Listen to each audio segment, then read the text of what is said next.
So don't, and then at the end of the thing, I will come in with a few things that I am going to speak to you about. The first one, let me introduce you, Rosemary on my right here. She's a member of the Ward 5 committee, and she's our liaison with Rainwater, very involved. Her commitment is to everything that prevents contamination of the Vaal River. And I must thank you, Rosemary, you do a very good job there. Don't mention sewer or water leaks to Rosemary, because then you must be prepared to go with her midnight, mid-morning, it's everything Rosemary only there. And then Mr. McClatty, he's not here yet. As I said, I hope I'll just try and phone him. Otherwise, Henrika's now familiar with the budget. If you've got the figures in front of you. Can you ring it? Okay. All right, I'll see if Henrika can help us there. Mr. McClatty doesn't come. Then Henrika Spirits. He gives the council monthly reports on risk, anti-fraud and anti-corruption. He's a little bit on the thick-skinned side, because despite all the good things he's always got to tell us and the advice he's got, the solutions he comes up with, he's often overruled by the politicians, which is very sad, because there are ways to remedy everything, and we need to start doing that. Then Henny, over there, he's also been involved with the Ward 5 committee for quite a long time. We've recently established a non-profit organisation which we formalised to collect funds, because, as you know, in 2022, I think it was, we actually laid 40 tonnes of tar as the Ward 5 committee. So we're receiving money, and we've done street lights, we've done various projects, but it's all been, I wouldn't say illegal, but we wanted it to be more formal. Mark Fraser isn't here tonight. Thank goodness. Mark, are you listening? Because he normally comes in online. He's our auditor, and he's painful, but he's correct. That's the way to do things. No shortcuts with him, so poor old Henny has to put up with him and everybody else. And then lastly, I will present to you on the things that I've got to say. And mainly the thing is the threat to our residential areas. We're being encroached by business, guest houses, various things. And then some house rules just before I hand over to Rosemary. Rosemary suggested that I'm not on board. I haven't joined the program. After each speaker we'll ask questions, but if we can get it over as soon as possible. Rosemary has another commitment after this, therefore we need to get her questions answered as well. So Rosemary, thank you very much and welcome.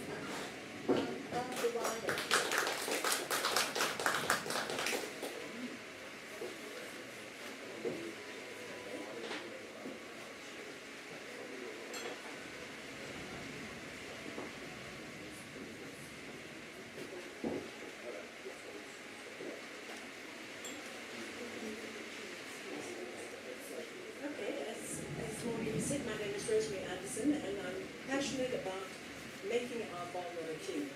And it's not just because I care about the Vaal River. If the Vaal River was clean, it would mean that there's no sewage and Sebekeng, Babylon, Sharpeville all over the place, because everything gravitates here. So just to give you a background to our sanitation situation in the Vaal, about 20 years ago we started experiencing a capacity problem. So a sanitation system comprises of three main things. Number one is your wastewater treatment plant. Number two is your lines, they're basically your pipes that take the water to the sanitation, the wastewater treatment plant. And the third thing is, if it isn't a gravity line, you have a pump which pumps it. So 20 years ago, 15 years ago, we started experiencing a problem with the capacity at our wastewater treatment plants. In other words, our lines were working, they weren't broken, they weren't collapsed, and our pump stations were working. So lots of sewage was going to our wastewater treatment plants. We've got three in the Vaal. We've got Sebekeng, we've got UKL, which is near Sharpeville, and we've got Greenspring, which is near SPCA. So we started experiencing a capacity problem with all of them because the sewage was getting there. Save the Vaal Environment, it's an NGO, they took numerous judgments against Emfuleni, but unfortunately, even though the situation in South Africa can take judgments, doesn't mean anything really happens. And what then morphed, which is very interesting, from a capacity problem, we've now morphed into our biggest sewage problems are actually the lines, the collapsed lines, the broken lines, the blocked lines, and then our pump stations that are not working. So 20 years ago, 15 years ago, as residents in the Vaal, if you didn't live in the Vaal River, you weren't really expected about impacted negatively by sanitation problems. But we were living on the Vaal because when the wastewater treatment plant doesn't have enough capacity, what it does is it just diverts all the water into some water source, which is either the Klip, the Vaal River, or the Red Spruit. So that's why we were able to pick it up in the beginning. So even though SAFE took all these judgments, government really did nothing about it. But then about 8 years ago, government started getting interested, and Parliament decided to send the army here because they felt that the army had some engineers in it, and they could do water and sanitation and build bridges and all this. Anyway, so the Vaal army came here. But unfortunately, nothing happened. They don't have the expertise that they used to have in the old days. All they did was spend lots of money on blocking lines, but unfortunately if your pump station is not working, there's no point in unblocking a line because it's just going to get blocked. And then after that, Emfuleni came here. Emfuleni is the equivalent of Metsi, but for Emfuleni. And they supposedly were doing a very good job, and they would come here and fix us, and that didn't work either. Then the minister at the time was Minister Sisulu, and thankfully we had her ear, and we basically persuaded her that Metsi, that Emfuleni, didn't have the money, didn't have the capacity, didn't have anything to actually fix the wastewater treatment plants and the whole infrastructure in the Vaal. So she implemented something called Section 63. And what that means is the whole water and sanitation is taken away from Emfuleni and given to, in this case, the Department of Water and Sanitation. And what Department of Water and Sanitation did is then they actually made Rand Water as the implementing agent for them to fix things.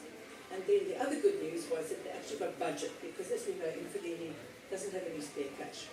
And if we hadn't had that Section 63, we would be in a far worse situation than what we are. So Section 63 only runs for a certain time period. It can't run longer than that. But even though you and I see water leaks and sewage leaks all the time, we're in a much better position from a sewage point of view than we were before this. So what's actually consequently happened is, because Section 63 couldn't continue, a special purpose vehicle has been formed, which is 75% owned by Rand Water and the rest 25% by Emfuleni. So remember, Rand Water is owed 1.4 billion by Emfuleni. So, and they'll never be able to pay it back, especially because they also owe several billion to Eskom. So the whole idea is that Rand Water as such takes that infrastructure and they're able to make money from it. So they've ring-fenced the whole thing. So in July next year, or maybe before, you will be receiving all of your water and sanitation bills from this new entity. I think what the name is again. Vaal Corporation Water Utility, that's what it's called. So the good news about this is it's a funded entity. So we know Emfuleni doesn't have the money. There are lots of municipalities out there that don't have any money for water and sanitation, so we're in a far better position than we ever have been. Secondly, Rand Water are not perfect, but they run a much better show. So we're likely to get far better service than we've ever had. There is still sewage going into the Vaal River, and you've seen it all over the place in the towns and the townships. However, if you look at the E. coli count, there's a weekly E. coli count on 10 different points in the Vaal River, and you can look at it anytime you want to. It's on a website called reservoir.org.za. And the E. coli counts are significantly better than they used to be 2 years ago, 5 years ago, 10 years ago. So that means there's less sewage going into the Vaal River. Just to complicate things slightly more, Joburg Water and Urvat discharge into rivers which eventually go into the Klip. And Urvat's not goes into the same hospital. And they discharge approximately 900 megalitres a day into the Vaal River system. It's a lot of water. That's Emfuleni, we're about 15% of it, and the rest is Urvat and Joburg Water. So they also need to fix their show knife. The good news is Joburg Water has been put in a presidential, the president has made a presidential working group, which I'm actually part of. And you just heard the other day that 4 billion has gone from Joburg Water to Joburg. But all of it is, put it this way, the eagle eyes and also to actually fix Joburg Water. So that's the other good thing. So, albeit things are not the way we want them to be, they're significantly better than they ever have been. And with this new special purpose vehicle, I personally have got a lot of hope in it, I really do. I can also just say, this is the first in South Africa. There's never been an SPV like this. And when it was launched last Friday, the Deputy Minister said that this is going to be the first of a number of them, because there are a number of municipalities that owe so much money to the water board, they're basically tripling the water board. And this is one way of doing it, by taking over their assets. It's just a bit like repossession, I suppose. It's not really, because they're working together, but if you want to look at it in business terms, taking over the infrastructure and then getting some professional to actually run it. So it's, I can say it's positive. Everything so far is positive. It's gone. I mean, the converse is that we didn't have a Section 63, we didn't have an SPV, and we were relying on Emfuleni to actually fix us up with no budget. So we're in a much better position. Questions?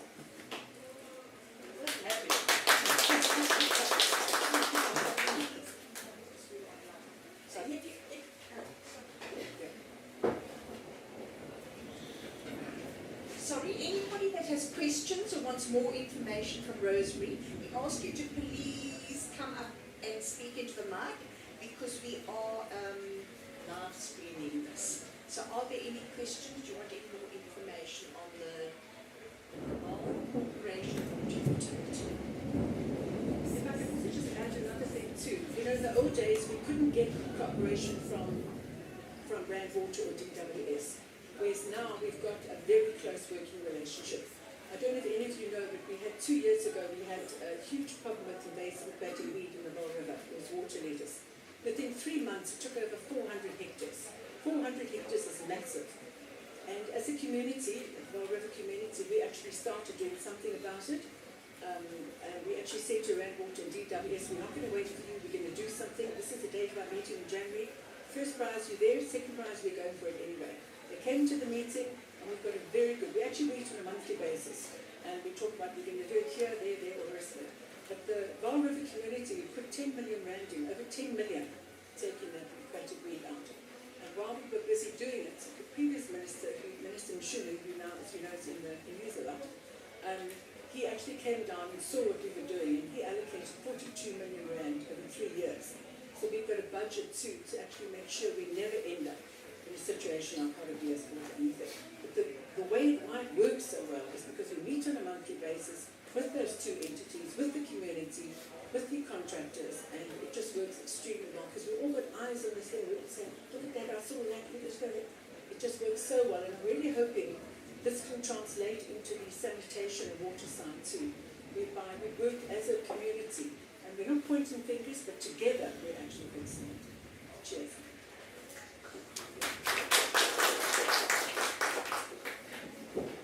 Thank you, Rosemary. Mr. Muketi sent you a message. He is on the way. So let's jump. Yes. Hendrikus wants to ask a question, Rosemary. Right, Rosemary. Do we have any idea when we will actually see this SPV starting to get work done on the ground? Yes, legally it's been signed. So it's interesting, there was the feeling that Rand Water was delaying the whole thing, because the longer it was delayed, the higher the percentage would be, because it was 70 at 1%, now 75% of the entity. But it's going to be work in progress. They're going to be moving into the Metsi offices. We're fixing them up. They're a disaster at the moment. And then some of the management are going to be at the Rand Water office, the Rand Water premises in Brennigan. So really the middle of the year is when we'll see them on the ground. But they're already working together. If we have a water leak now, we contact Rand Water. So we're getting far more response from Rand Water than anyone else. There's a person called Tokozani, she's in charge of the whole project, and she answers emails, she answers WhatsApps, so the communication lines are like 1,000% better than it used to be. Okay, thanks. Thank you. Mr. Murphy, he's still not here, probably held up in the meeting, so we'll go. Henriques, are you ready? Have you decided what presentation you're ready? He's got two presentations.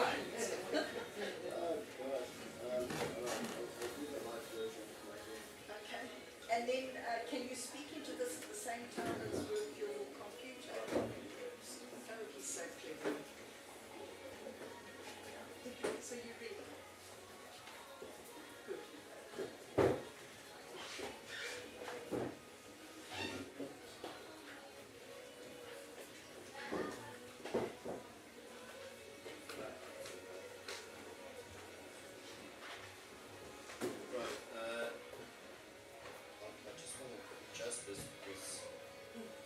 Better? Right.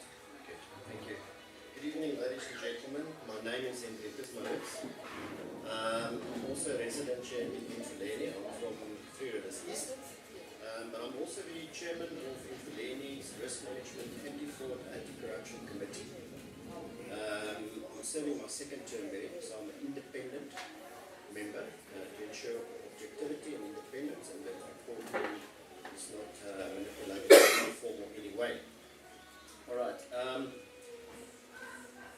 I'm not sure. I can just hope that my presentation will be relevant for the evening. I actually prepared two, and the one is quite politically motivated because I think it's time. Enough is enough. We've had enough of the ANC's plundering, of the stealing, of the corruption, and it's now time for the DA to stand up and take a stand and take over. Simple as that. We cannot let this continue. No more. We've had enough. It's done. No more. All right. One of the major risks that we've identified within the municipality is on council level, and that being that councillors don't execute the resolutions that are taken. So they make decisions. The decisions are recorded in the resolution register, but those decisions are not executed by management. Council do not follow up on those resolutions. That's one of the biggest concerns at this stage, that resolutions are taken, but council do not ensure that those resolutions are executed at the end of the day. Also, we cocktails failures.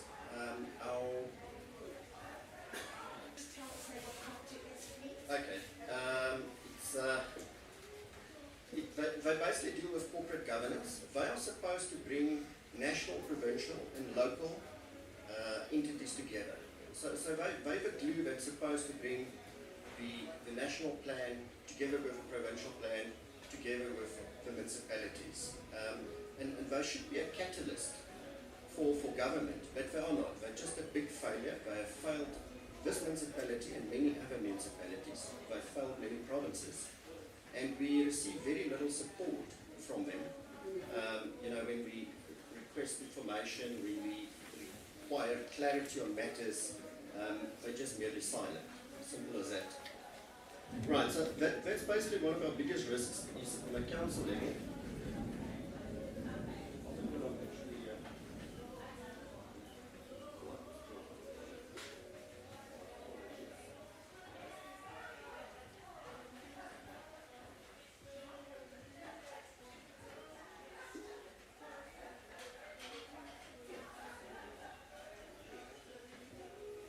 Right, apologies for that.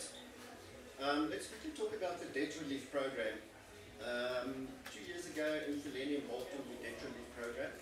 Again, council did not want to do it. As the audit committee, at the time I was a member of the audit committee, we basically forced the municipality and said, but you have to apply for debt relief. Well, just because you think you can't pay it, but do it.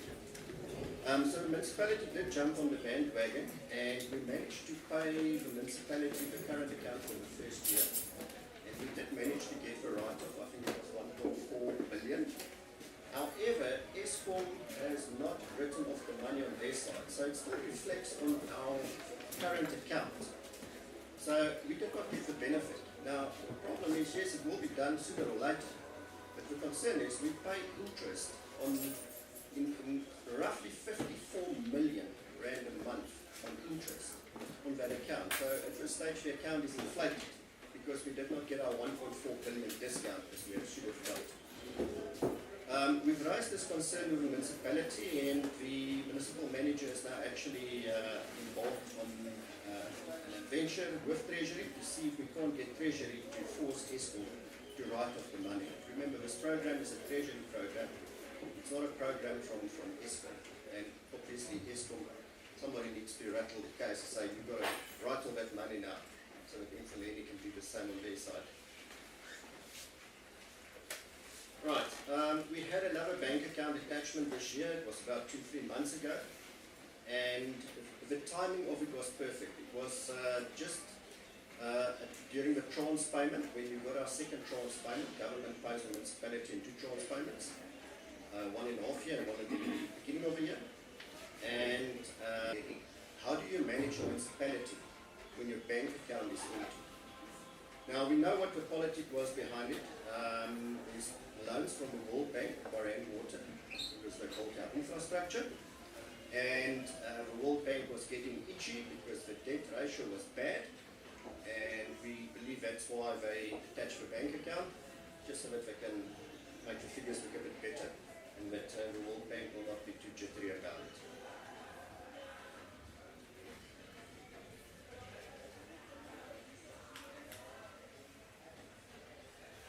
Alright, electricity losses, there are new figures, I've got them with me, but we lose a significant amount of electricity due to illegal connections. You've got a massive amount of households that do not have electrical meter boxes. Electricity is just connected.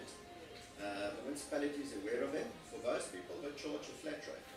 But some of them, they run businesses and they use a lot of electricity for paying a flat fee of X amount. So it does not justify that whole situation. Now, unfortunately, most of these are on townships and it's very hostile. So whenever the municipality goes in there, it's a bit of a fight, and so it's very difficult for the municipality to get into these areas because they are victimized. They are stoned, the police goes in, we connect today, tomorrow it's disconnected again. So they're really struggling with that. Alright, fifth, illegal connection, billing errors, that's one of our biggest concerns. I just got a body corporate now that received a bill for 300,000. I'm sure everybody's aware of this. Tried to sort this out with this municipality. You go there 2, 3, 4 times, you think it's going to be fixed the next month, you get your statement, it's still rolling. You go there again, by the third time, maybe if you're lucky, your account is sorted out. But billing errors is a huge, huge problem within this municipality. And there's just no political will or leadership within this municipality to sort out billing errors. Right, then we also got a lot of meters that are not on the billing system. I've given a list to this municipality at one stage just because I'm involved with them. And there's still no meters in there. Right, let's just look at the budget. Okay, we got Buketi here, he's going to speak about the budget. So I'm not going to talk anything about the budget. I just want to list a few revenue streams that this municipality has and that they do not utilize. Simply because it's totally mismanaged, it's utter chaos. Right, we got a lot of rental stock. We rent out properties, flats, commercial properties and the like. Most of them are illegally occupied, no rent is paid. Traffic law enforcement, we all know you don't have to pay your traffic fines in Emfuleni. Nothing's going to happen to them. Our municipal court is a joke at this stage. Cemeteries, there was a huge fraud that was picked up a month or 2 ago within the cemeteries department. Again, we are losing a significant amount of monies within the cemeteries. Trade licenses, we've got so many informal traders without trade licenses. Nobody applies, nobody cares, there's no bylaw unit. Permits, this municipality has to issue permits as well. Again, people trade and do what they feel like without permits. Right. Yes, then we, in terms of property rates, water and electricity, this municipality has got an unfunded budget. That means it's not cash backed. So they take a piece of paper and they write everything they need to pay for the year. But if you look at the income, it's not significant enough to cover it. So then they have to develop a plan and give it to Treasury. Now, unfortunately, Treasury is also guilty. Because all Treasury does, they tick the box and say, okay, we got the plan from Emfuleni and Tokologo, Kumalela, but they don't look at the plan. If you look at the plan for Emfuleni, for the budget funding plan, it's weak, it's poor. We are installing meters in areas that are already meters in the townships that are not paying. SE5, SE3, Three Rivers East, Rissiville, Old Rissiville, Three Rivers. I've got my 4th meter now, and I'm a paying customer. So the budget funding plan cannot work. It's a lot of hogwash, and it's approved by councillors because they do not read through those documents. Because the packs are in excess of 1,000 pages. It's a lot to go through. I promise you, sometimes I go through and I get tired, I just stop. So it's very difficult. The management is aware of this and they abuse the situation.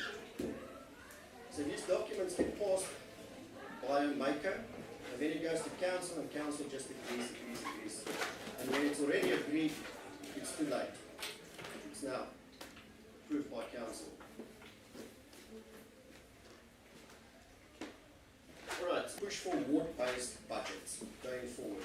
I'm not sure how it works, but we've got councillors here, so that means you get money based on your equitable share that you pay. So obviously SE3, Three Rivers East, SW5 are paying customers, and we pay on average, we all pay about 7 to 8% of those municipalities.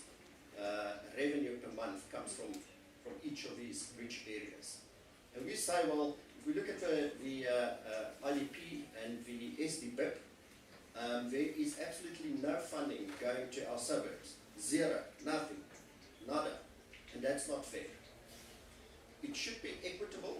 Those of us that pay must get something done. Those that don't pay, we will give them a little bit of money, but they're not going to get the bigger chunk anymore, because that's exactly what's happening at this stage.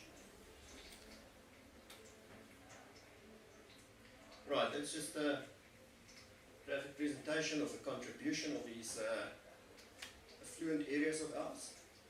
We are the paying customers, but we're getting no service whatsoever. Right. Yeah. So as noted, we would like to go for a ward-based budgeting process, where we can have some input and get some of our money. I think they give you about 7 or 10% of. Yeah, it's give or take. They'll give you 10% of what we contribute to the municipality. So they still take 90% and just squander it away. But at least we will get 10%, and with that 10% we will do more than the municipalities are doing in the past 10 years. That we'll do in year 1. Right. The municipality, we got a couple of solutions. One, they need to restructure their workforce. The workforce or the structure is not fit for purpose. It doesn't talk to the needs of this municipality. The structure is bloated. There's just no control over the structure. It's chaos. There's now a new organogram that has been approved. It went through EXCO. I believe it has now been returned by Maker, and they got concerns on it. The structure will never ever get approved. I can assure you that. Because there's no political will to get the structure in place, because it's been cadre deployment for 30 years. If I change the structure, it's a problem. What do we do with the cadre? And that's why there's no political will to change the organogram of this municipality. Alright, we all know from manager level downwards, we are struggling. There's just no productivity. You know, our EDs are complaining they can't get their people to work, literally to get them at the workplace, not to start your job and do your work. They don't even come to work. It's a struggle. And when they're out at work, they don't work. So we've got a huge management concern on the lower levels within this municipality. Our supply chain management processes are still not clean. We've still got a lot of unauthorized, irregular, fruitless and wasteful expenditure. It's dealt with in the finance department. I don't think it's the right place where it should be. I believe it should be segregated. But we've got vacancies in that department, and as a result of those vacancies, controls are overridden, and there's no approvals in the authorization levels, and these things just slip through the cracks continuously. Right, proper project management of our capital projects. We are struggling. It's better now. It was not. I've complained for the past 3 years about project management. We get a lot of money from government entities to do infrastructure development, to build new things, new roads, stormwater pipes. We get contractors that do the job, and the work is inferior, or they run away with the money, because we do not project management those projects. It is going a bit better, but it's still problematic. It's really still problematic. Now, the problem in the olden days was we did not even use that funding, so that funding went back to Treasury. At least now we are utilizing the funds, but the project execution is still poor, because we do not have proper project managers. I'm always concerned when the municipalities say that we will send them for training. How did you employ somebody for a specific job and he can't do his job? Why do you have to employ him when I have to train you how to do your job? If you're an accountant, you must know how to do your job. Why must I now make you an accountant? Doesn't make sense. It just tells me again it's called a deployment. You're employing people that do not know what they're doing. Alright, performance management. There's a performance management committee.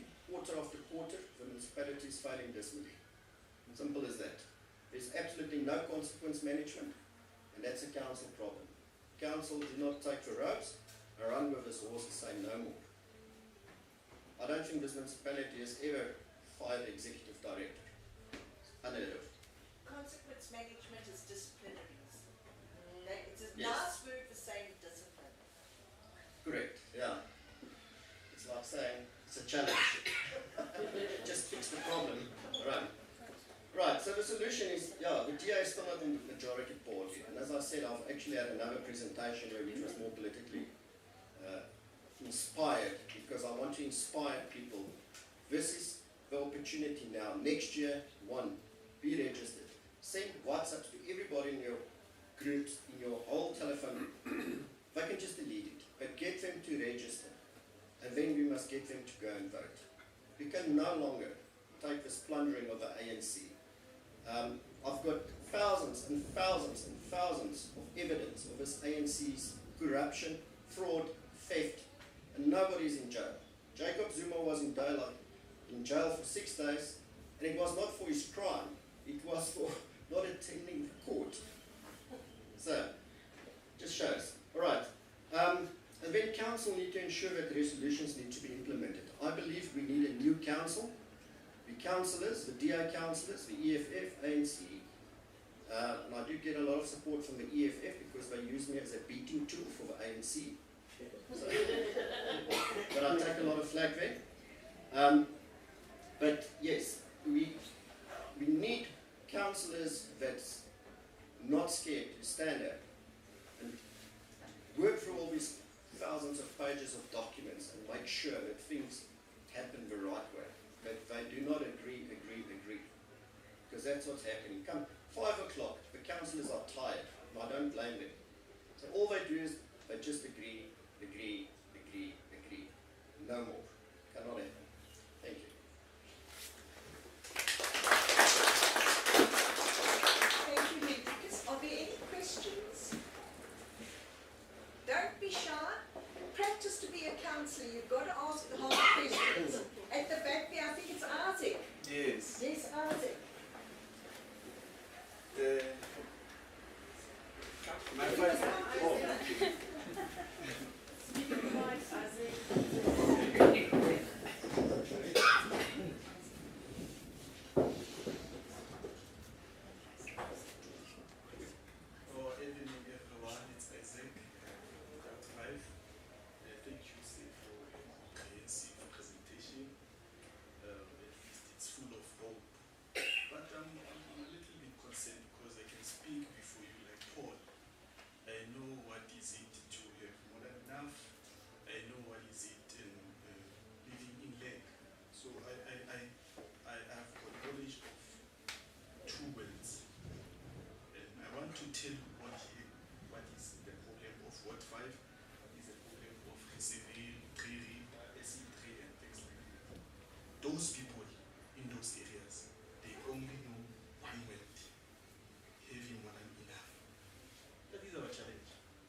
98%.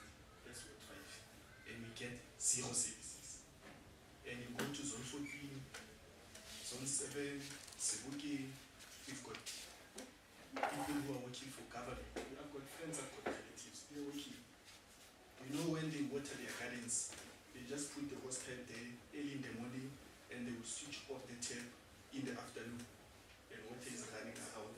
And you know how much are you paying every month? Nothing. You take a bath in Ward 5, the bill when it comes at the end of the month, you are owing water 70,000. Because of what? You've got more than enough. And what are you doing about it? Nothing. So I'm here to conscientize you. And thank you for saying we must put pressure on our ward councillors to say, go speak, don't be scared. When are we going to come as a community? In SW5 alone, WhatsApp group, we've got approximately 900 residents, and they are not all registered in that WhatsApp, I can tell you that. I don't know the whole of Ward 5, I don't know the whole of Trevive and things like that.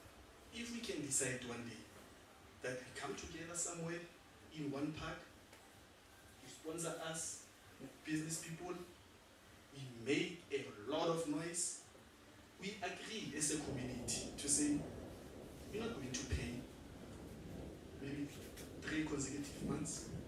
We hold those millions that we don't know what are they doing with, and then we see where are they going to get their payments, because they go to work, they sleep under the trees, they do this, we see them every day for doing nothing. That is why I'm saying, from the background that I'm coming from, we've touched the issue of the water meters.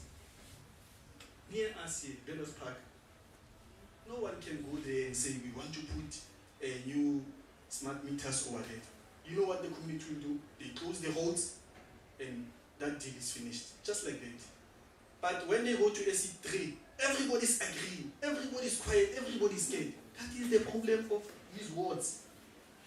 So I'm pleading as a young person, there's a potential here.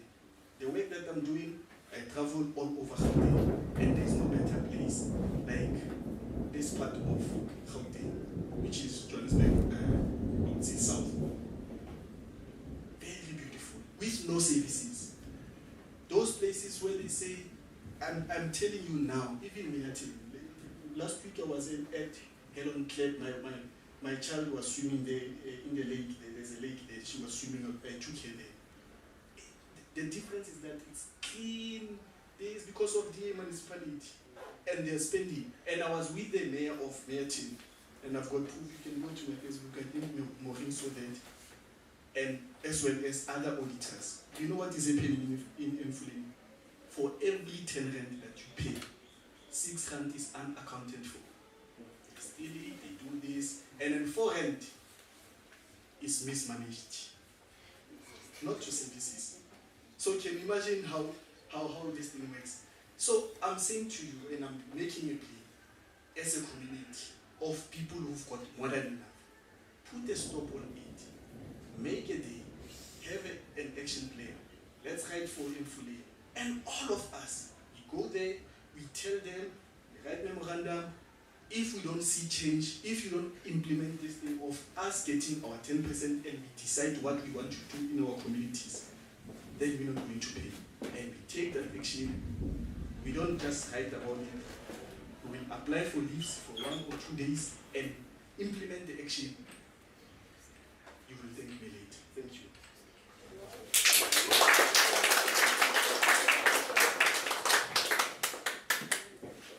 I think people forget, you can run to the newspapers, you can make a noise, you can do things, it does nothing. Everything happens. The council is divided into 10 basic departments, and each of those departments has a committee, and it's called the Section 80 committee because. So in those committees is where you make a difference and where you have to talk. Then eventually when you get to council, that's where you've got to stand up and talk.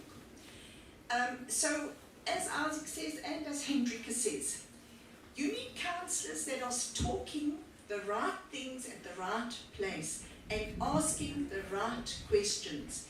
It doesn't help being populist and getting the community all het up about all these different things and talking nonsense.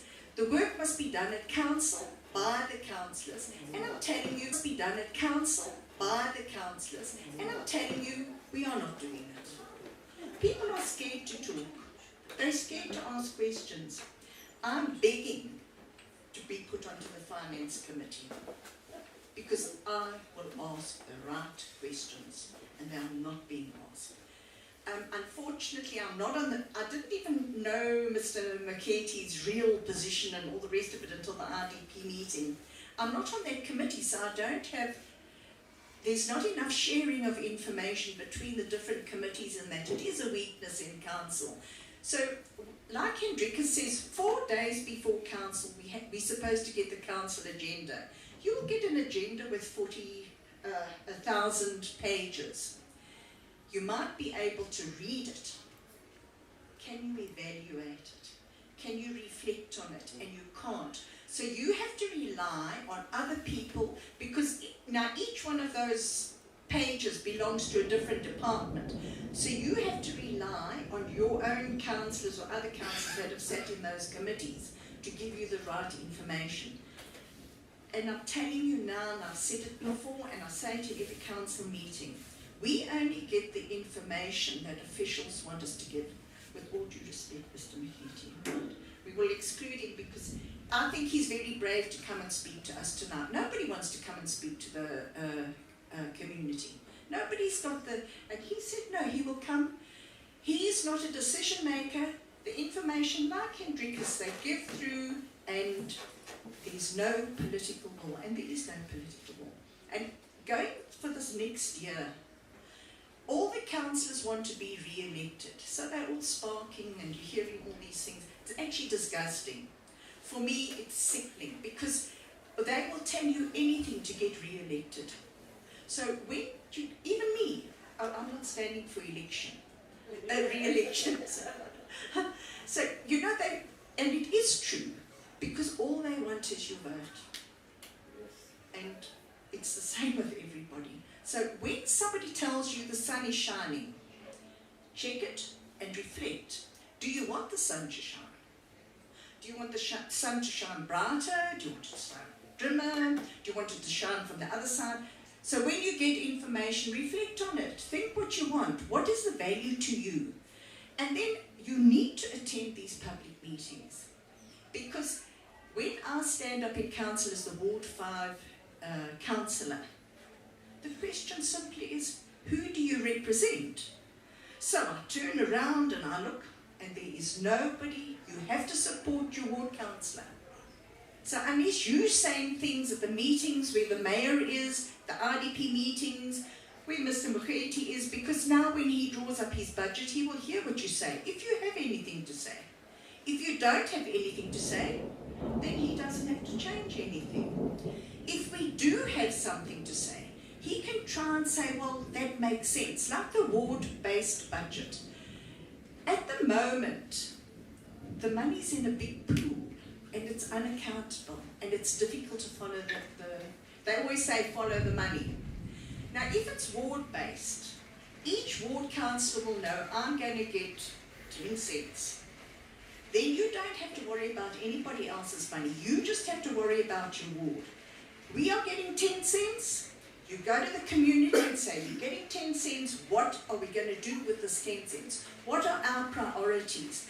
Because our needs, and that happens in our households and everywhere, one's needs and wants always are more than what your resources are. So if you've only got 10 cents, you have to decide how are we going to spend that 10 cents to maximize the value. And that's what the RDP is about.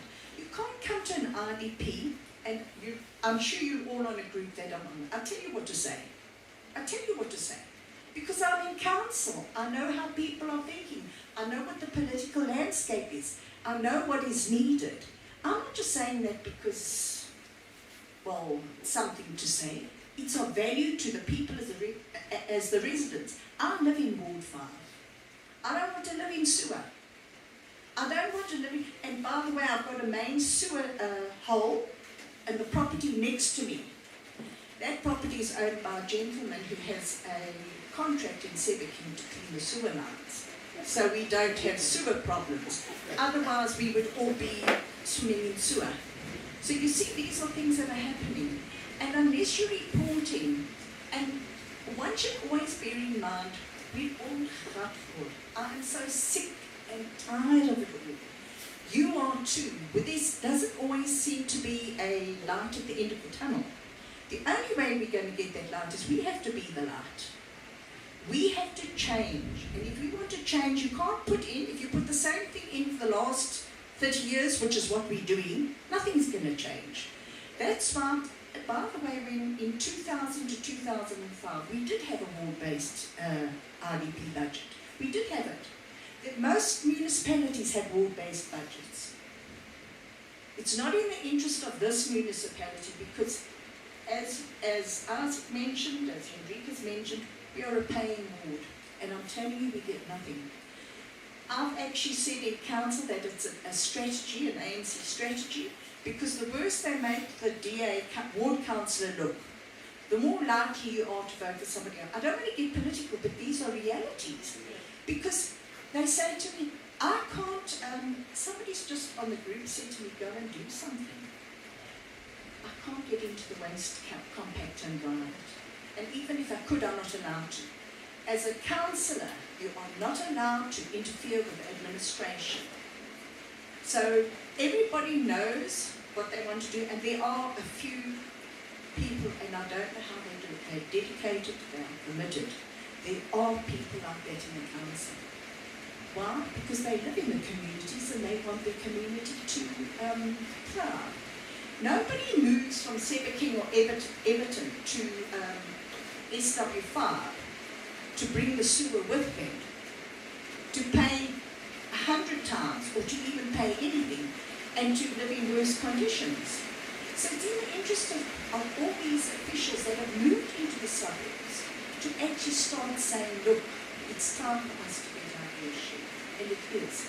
And it's in council that I only speak, they sick and tired of me, I only speak about Ward 5. Because if you have to pick up anybody's problems, you're not getting anything done. There's enough problems in Ward 5 for the Ward 5 council. There's enough in Ward 4 for the Ward 4 councillor. So I concentrate on Ward 5 and all I said, and I'm adamant, ward-based RDP, and we want 10%. Mr. McKenty will tell us if it's possible and how we can manage it or not manage it. It's, you know, and there's political, because that decision is a political decision. It's not a decision of an official, no matter how qualified, and we have some highly qualified people in council. Doesn't matter how qualified they are, how their expertise goes towards drawing up documents and policies. You have to change the decision-making body, and that is the council at this stage. You know, you said everything is agreed. Unless you're the majority in council, you can say and do what you want to. We've got to change that majority. And I must tell you now, from my point of view, I've found that I have a lot of sympathy from the ANC councillors when I say, we are paying, why must we pay? Just give me one reason. Why, and I say, why Maureen must pay my rates and taxes. Give me one reason. And you know, so many of them say, if you pay, you must receive. But they're also in the minority within their own party as well. So if we can build on these sort of relationships and get people talking and saying things, but then you as communities, you have to come to the RDPs. You have to come to the meetings and you have to say, and if there's 100 people from Ward 5 that stand there, each one of you says exactly the same thing. We want a ward-based RDP and we want 10%. You're going to get it tomorrow. You lay the seed and you water it year after year after year, because that's the way you're going to get things done. If you don't take that first step, you're not going to change anything. So we must be the change we want. I'm not going to go as far as Isaac and say we need to take a day or two of leave. But you know, that's another thing. Why don't we all, perhaps, and maybe that's my job, to say, look, we need to get a meeting maybe in Phoenix Park. I think that's the biggest park in our ward. And we meet there and say, look, this is it, and we discuss. This is the memorandum we are going to send to Emfuleni. We pay, and for this payment, this is what we want. We're not going to demand it, because you know demand is a more aggressive thing. This is what we want. This is what we request. The first time they laugh at us, they're going to laugh at us. But if you're worried about being laughed at, you're also not going to get it. Let me laugh. Then you come back and you do another one, and you do another. And you've got to be persistent. It's again and again and again. So I didn't want to get all thing about that, but I feel quite strongly about it. I'm 70 years old. What am I doing standing here? You know why? We are the youngsters. You know that when we put out for applications, no youngsters, I don't think in Ward 5 is anybody under, I don't think there's anybody under, that other chap you saw there, he's also over 50, if not 55. There isn't a single applicant, and definitely not a single applicant under 50, and I doubt if there's anybody under 55. So when people say these old people, it's your own fault. Get some youngsters. Get a guy there. Look at the university students. There's nothing wrong with him. What is that? Papa Scar. How old is he? He's in his 30s, early 30s. He's a brilliant mayor. He's a brilliant leader. But here in Emfuleni, we are our 30-year-olds. Isaac, how old are you? 36. 30. Well, there we are. You can start there.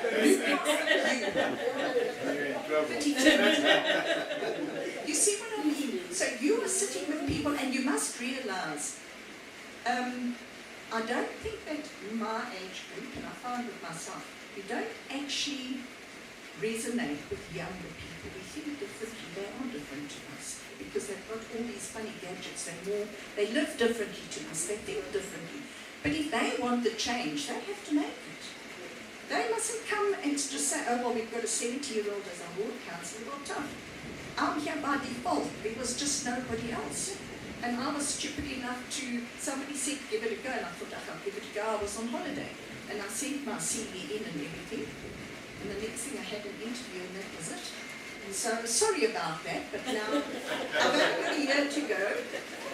The applications are closed, but if next time I'm not allowed on my groups to advertise that my political party is looking for candidates. So you're also limited as a ward councillor. You will see I'll never refer to my political party because I'm supposed to be neutral. Most of the time I am. I don't discriminate against if a resident from another political party needs help. I will help them as much as I will help somebody. I don't even know most of people's political party. I actually don't care. If we as residents stand together, we can change our ward, and that's what it should all be about. So that's it. But after all that, Mr. Mckelty, thank you very much. I'm going to give over to you for the budget. Thank you.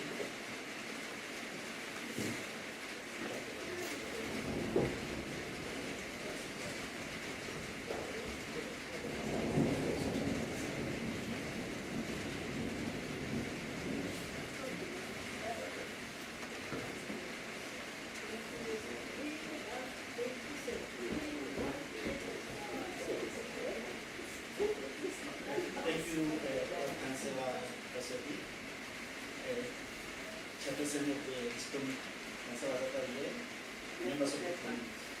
My name is Mckelty. We can hear you. Sekoli Hendrik Mckelty. Those are my full names. I'm manager budget and reporting in Emfuleni. And I come here today as manager budget, not on behalf of the CFO, not on behalf of council. What I will say today, of course, is guided by the questions that I got from the council, from the Ward Council. I've been in the municipality for a while now. I joined when I came here, I was manager budget and treasury. Here I do budget and reporting. I've worked other places as well as council. I've worked for the AG. And when I started working, I started when it was still the great Captain Hill local municipality. I started in revenue there. That's how now I'm here. Of course, I'm not going to say a lot. I'm guided by your questions. You had asked for a presentation on the budget process. I have a presentation, high level. I think some of the things you know. But I also have the numbers, because your questions were actually laying on the numbers.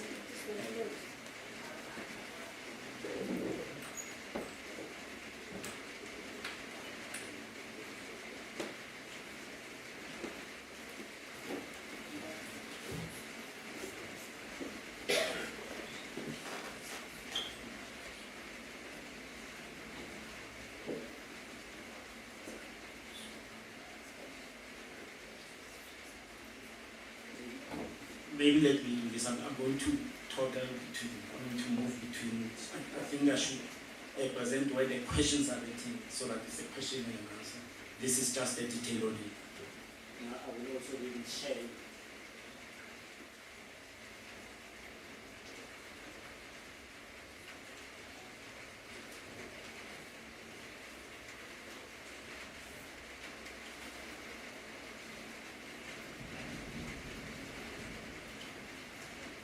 Councillor, the first question was how much is received by the municipality. I believe you said the municipality in total. The amount that I have here from our Section 71 report, a lot of the detail that is here is from the Section 71 report now is required by the NFFA. On a monthly basis, you must report on their movement on the budget, and there's detail that needs to be given. Okay. I think that's better. Now, what we received in cash last year is for 4.8 billion. I think it's 4.9 billion. Now, this 4.9 represents 75. It's actually 75.25 collection. This is was targeted last year. We should have collected 85%. So it's a big gap, around 700 million or so under collection on the target date. Of course, this is the detail. This table is available in our Section 71 report.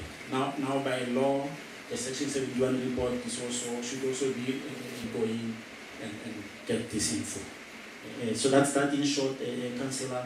The detail is there. What we get for each revenue item and where it was spent on. You know, if you scroll down, you'll see that.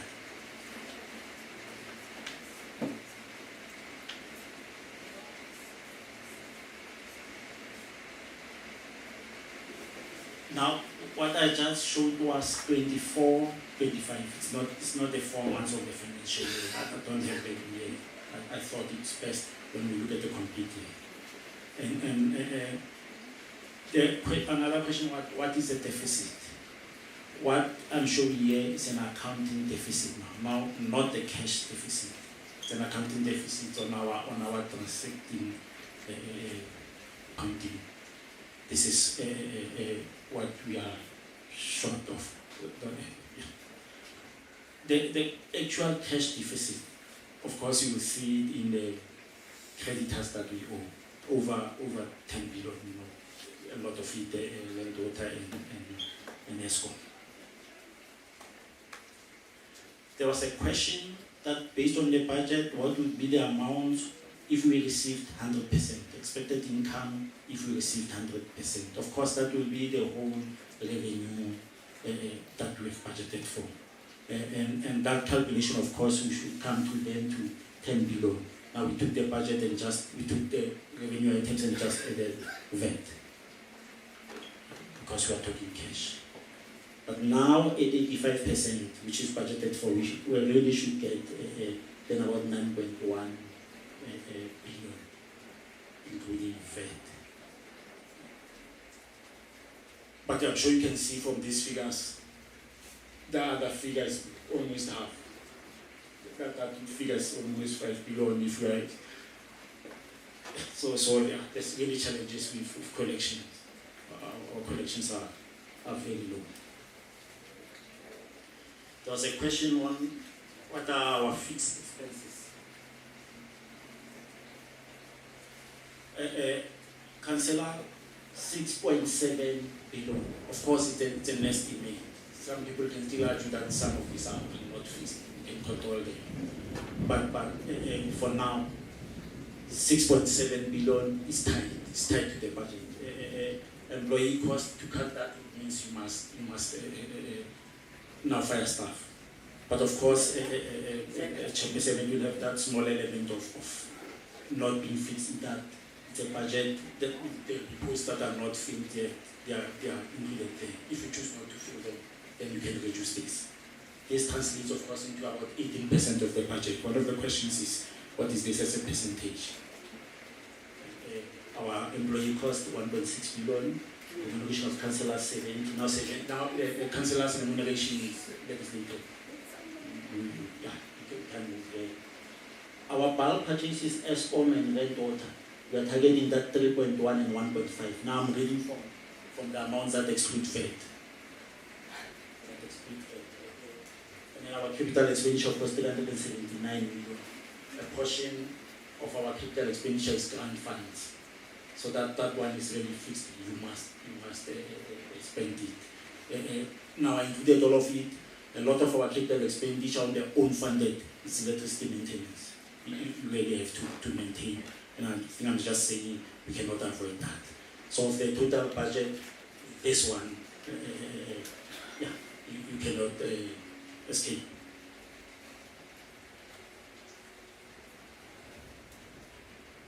There was a question on what is our salaries cost to come, but you've seen that amount already. It's 18.2% of expenditure. The norm, there's a MFMA circular 71 that gives norms of expenditure. It says you must have about 25 to 30, or 20, the norm, let me just say the norm in local government is 25 to 35. We are at 80. Rental income, rental of our properties, you spoke to it, Chairperson. Now that's budget. That's budget at 19 billion. It's not collection. I know you spoke to collection. Of course, our government grants comprise 18.37, 1.2 billion in total. A huge chunk of it, about 1.2 billion, being the equitable share.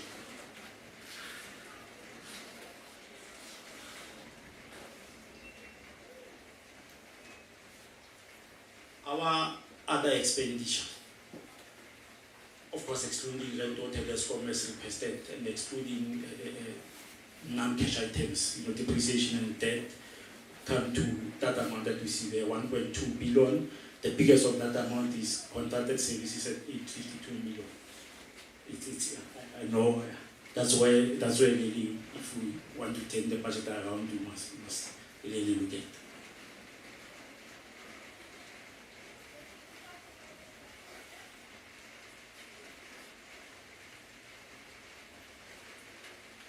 How much has been budgeted for maintenance and repairs, and what percentage goes to 1.5? Now, 585 million. Now, these are amounts of contracted services really in departments. There's a split. One of the tables here, you can share it with everyone. One of the tables here will show where it goes to electricity. Most of it will go to electricity maintenance. Now, our budget is not one-based. Now, that's a challenge. The chairperson indicated that there's movement towards that. It's a decision that needs to be taken politically. But then the requirements of the treasury is that we must have our financial records to the smallest, to the least detail. There's a reform that started in 2017. It's called the Municipal Standard Chart of Accounts Reform, regulations. It allows us to split everything to the smallest. When you buy a bottle of water, seven segments of the chart must be captured. It must belong to a project, and then it must also now belong to a region. And what the regulations envisage is that in the end we must have it at what level. when we implemented that reform the first time, it collapsed. It collapsed. It was, yeah, it just collapsed. It has now just been resuscitated. I'm the product champion. I'm the project champion for the reform. Yeah, it's going on. Today there was also training on that. But then, after doing all the work, councillors, there will still be a council resolution. It will still be council that says we are not taking recommendations also. So unfortunately, we cannot give now detail per word.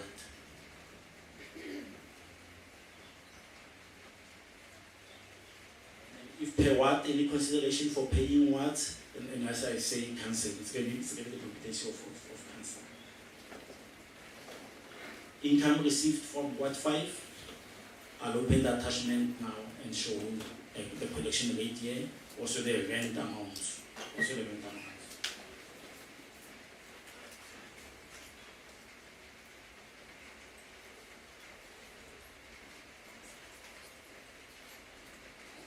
course, that last question is cancelled, that we will resolve for the 10%, but I'll show you the calculation just now.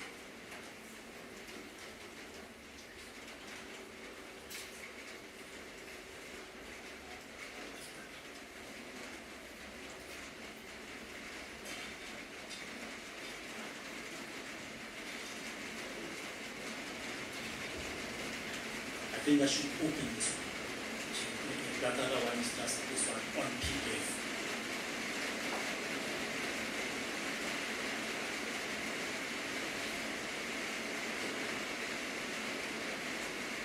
The statement that I have here is called it's comparison of budget to actuals. What we budgeted last year and what were the actual results.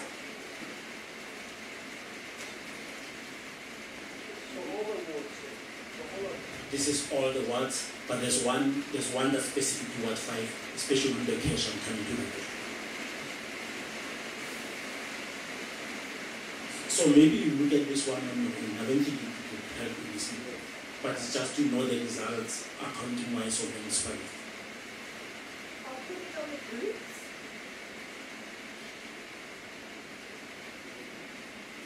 This sheet answers that question, what if it was 100%? You'll see my calculation.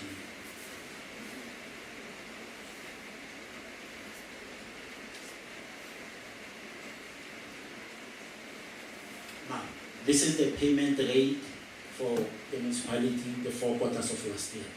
Not the 91% that I is exposed to. That one was presented, remember, the meeting in council. So this is last year. This is not the first quarter of this year.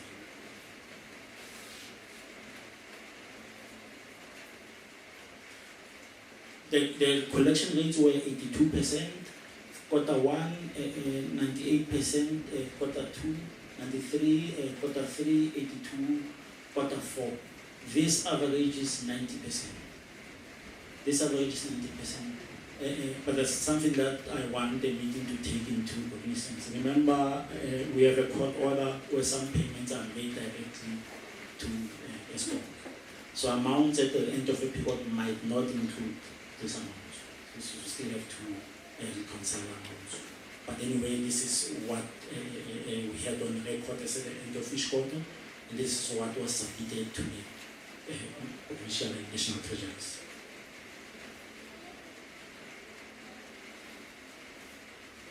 Okay, what we just saw now in cash, that yellow text. The total billing movement for the 12 months was 370 million. 334 million are the payments. Now this is just Ward 5. It's just Ward 5. And then translating into that collection rate of 90%. This information you can also get on our Section 71 report. If you can find it on the website, or we have the challenges with the website as well. But because it's information that must be public, it can be requested. I have to give it. So it translates into 90%. What was collected, not 36%. I must still be mindful of what I have said. Reconciliations because of payments that are made directly to the treasury. Now, of course, the yellow shade is the total for the year, but if you scroll down, you'll see for each month.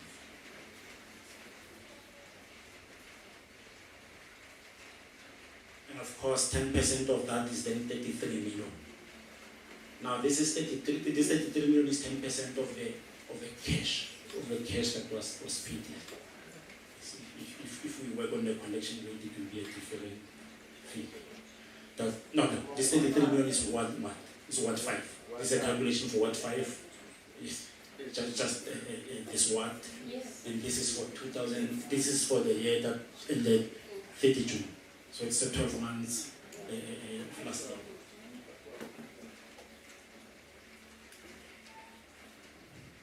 Well, this one you struggle to see. We just took from one of our tables, again the Section 71 report, our total maintenance. Now, this is just a total of contracted services in various departments. Some will do grass cutting, some will do this or that. It's not split per ward. So it might not be helpful, but still it gives a picture. 585 million, 545 million in the first year. Now, this excludes salaries. These are just the contractors.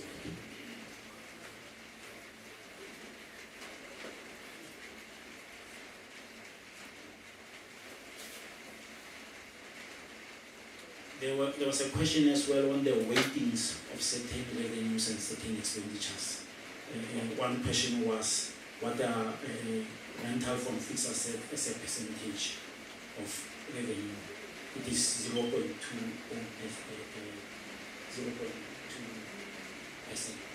That 19 million. Remember, the budget is usually about 9 billion. But then that 19 million is still really a lot of money.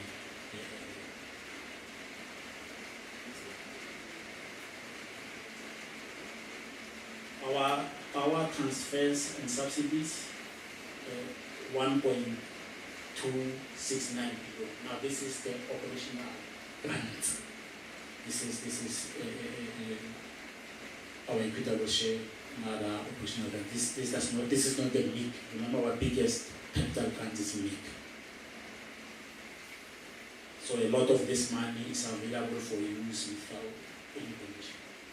Of course, when it's allocated based on the number of indigents that the National Treasury has. It uses Stats SA figures.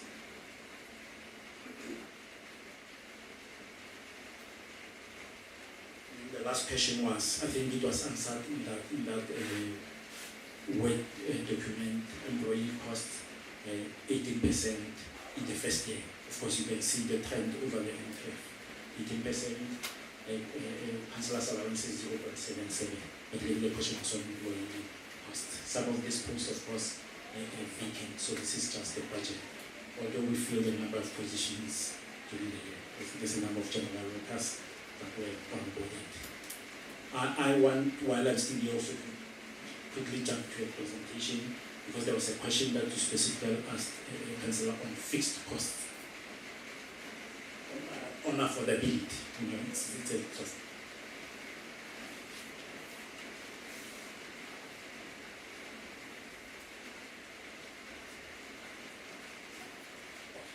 And a lot of this we know. I'm going to run through it, or maybe even speak. The requirements of the law we know. Why we are budget linkage. The key deadlines, we know. Now this is just a table from the other three screens. Of course, our internal processes. Now when we start the budget, of course that schedule of deadlines, and then the calculation of affordability. Now this is what we'll do as budget. When we start, we just say, based on previous trends, our revenue is this much, and our cost is this much, our fixed cost is this much. We can only afford so much. Of course, one of the committees there is the audit committee where the chairperson of the risk sits.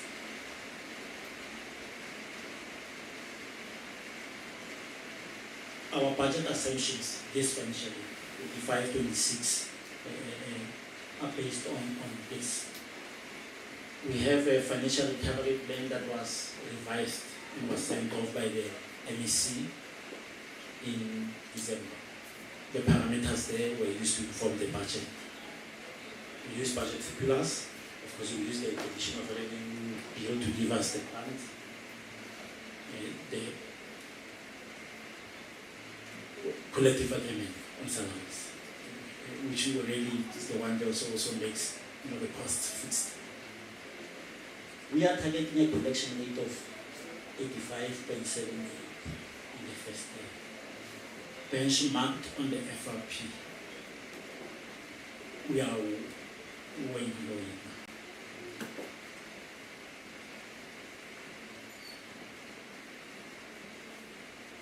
Okay, these are now further assumptions. When we budgeted, we assumed that there will be no bank attachments because of the SPV, because of the DAE that was signed.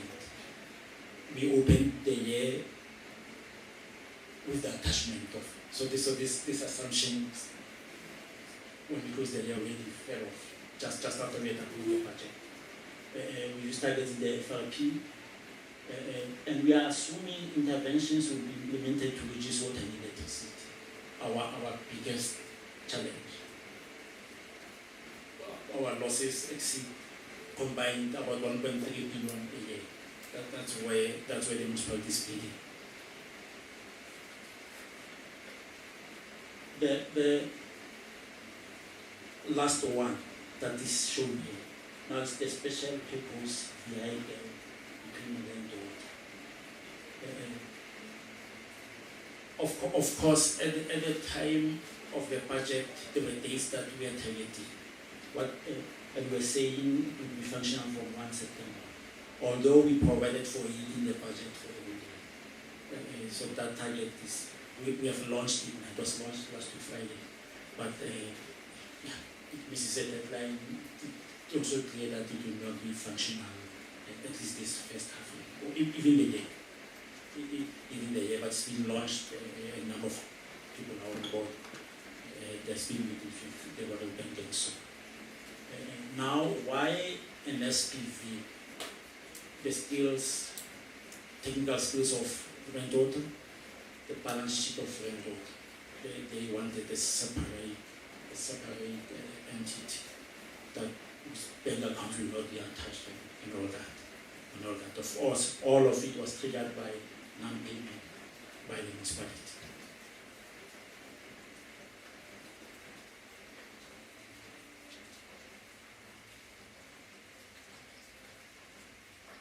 The municipality is a participant in the ESCOM debt relief. The chairperson spoke to it, the issues there. The municipality also signed the distribution agency agreement with Emfuleni. But based on that, we are assuming that we'll be able to reach some collection rates on electricity. Remember, now we'll be able to collect in areas that are ESCOM areas. Of course, ESCOM now must help with credit control. The work streams of the DAE are still sitting. We are still sitting in teams, us and with ESCOM. I sit in one of the work streams. There's a work stream that will sit to my client, the finance work stream, I sit there. It also assumes the allocation of cost to relevant cost centers. One weakness we've had in the budget was centralizing some costs. For example, all security costs were paid for public safety. Now things like that, if someone else pays, we just spend, it's not accountable. So we've taken a few items and decentralized them. It will go on because it's also important for costing. Allocating cost to relevant departments is basic in costing. So we did that, but we also really had to do it now with the SPV, because now we must really tell the real cost of services or of material. Budget challenges, Just a few. There's a lot of them. One is affordability. I put affordability number one because I'm going to show you the next day. Loan collection, unfunded budget. Now, unfunded budget is after assessment by the Gauteng Treasury to say our budget is unfunded due to high creditors. Now, a budget is funded if from the cash that you are going to collect, you are able to pay obligations that are going to arise that year and whatever you owe from previous periods. In other words, debt from the income statement and what you owe in the balance sheet. We are not in that position. Our debtors, our creditors in the balance sheet, as I say, 10, 12 million, not very high. Water university losses. It's a challenge. It's a challenge. You need to be careful there. And then budget not speaking to us. Now this one I put in because it was actually really a request here. When we start our budget process, we always do some projections. Last year, 24-25, this is what we took first to the ESCO to see based on the movement the previous year. This is what we get. You'll see our adjustment budget the other year was 8.1 billion, but we indicated that we might have to reduce to 8 billion. You see, the proposed budget here is lower than 8 billion. So these were numbers that we crushed as the budget office. This is the revenue. And when we looked at our expenditures, something was clear based on the trend that we are going to spend way over budget. You'll see our expenditure there is 9.5 billion. I want you to look at column 2. So the scenario was that we cannot afford things.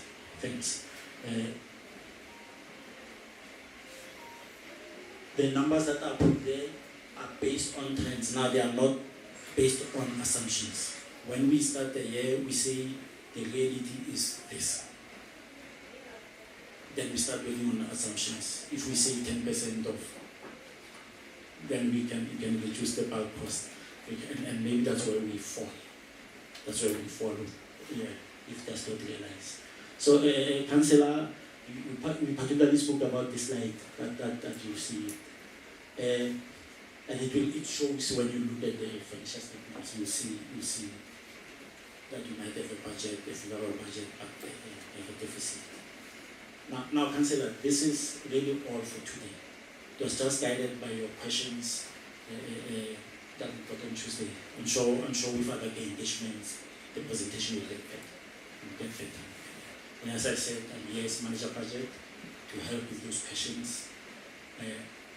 Not a decision maker, you said it. Not a decision maker. I'm sure there will be questions. Now, a lot of budget is really implemented in other departments. When we say the assumption is that we will reduce our water losses, we are really depending on water and some media. When we say electricity, we are really depending on the electricity department. Yes. There's some movement as I've spoken to the SPV. There's been appointments in the electricity department now. We've not had a manager since I think 2013 or 2014. It's a new manager that started this year with assistant managers. So there's been some people coming in. General workers have been taken on. Of course, with the takeover of general workers, we expect a reduction in the services. But then, let's see. So there's constraints on the budget, but these are the numbers last year and what we are looking forward to. And the answer that was asked on the 10%, it was also asked, I remember, that they asked it sharply at the public meeting. Members of the community, Councillor, chairperson of the list, not of the meeting, so thank you.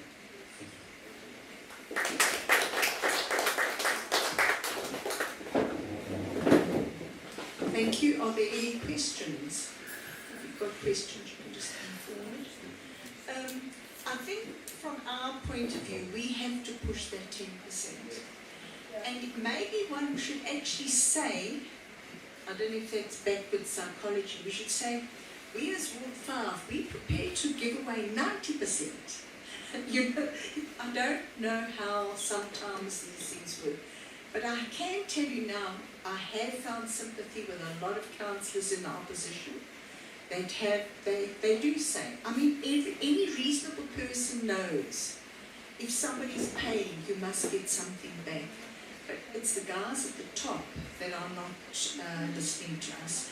So the next IDP is in February to April. If I put it on the things come, let's make a row of 100 people and we all just say, ward-based and we want 10%. Hammer it in, hammer it in, hammer it in, so that eventually it cannot be ignored. Mr. McKenty, thank you very much. I must tell you, I also invited a few of the members of the mayoral committee, and I think they're all too scared to come. So, thank you very much for coming. I have got some of this on WhatsApp. I will send it to you when you have more time to have a look at the figures, and any questions you can bring to me. And if I can't answer them, I will get the answers from Mr. McKenty. And I think that's the way to go. There was a comment I wanted to make about something. It'll come back to me later. So, Henny, are we going to speak about our NPO? Thank you. Sorry, quick comment from Hendrikus. Thank you, Maureen. I can see some of the public was quite interested in the figures, and some of them look extremely bored. Now, remember, politicians are politicians, they're not financial accountants or financial managers. And if you look at all the financial jargon that was just been discussed, if you're not financial literate, it does not make sense. And that's why councillors approve unfunded budgets, because they don't understand the figures. Just something else I would like to note quickly is, I just want to use an example of how councillors miss things. There's funded positions, there's an organogram, and every block has got a name, manager, whatever it is, and the budget is based on that. Remember, every block on that organogram has got a level, and you get paid in accordance with that level. So, this municipality, give or take, has got about 2,800 employees currently, and they've got about a 600 vacancy rate. But the budgeted for those vacancies, so the money was given to the municipality. Where did the money go for the 600 employees that are not there? It's not stolen, it's obviously utilised somewhere else within the municipality. But that's just a textbook example of how councillors miss these type of things if you haven't got a technical expert that can go through these documents and these packs that is presented to councillors. That's why we get budgets that are unfunded. That's why we can't understand where does the money go. And with Ward 5, I think you were all shocked to see how much you contribute. It's millions. Where does the money go? It's not going to our pockets, not even 10%. Right, just on MACOs, mayoral committee. I have to report quarterly to mayoral committee. I report to audit committee, MACO, council. I can tell 10 fingers is not enough. How many times MACO was cancelled because it's not curated? The MACO members do not even pitch for their meetings.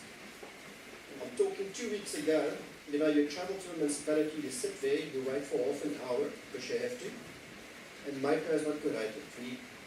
The executive mayor cannot get hold of the councillors that needs to curate this MACO meeting. And MACO is the department, it's the committee that needs to scrutinise these things and zoom in on these things, but they're not there. Thank you.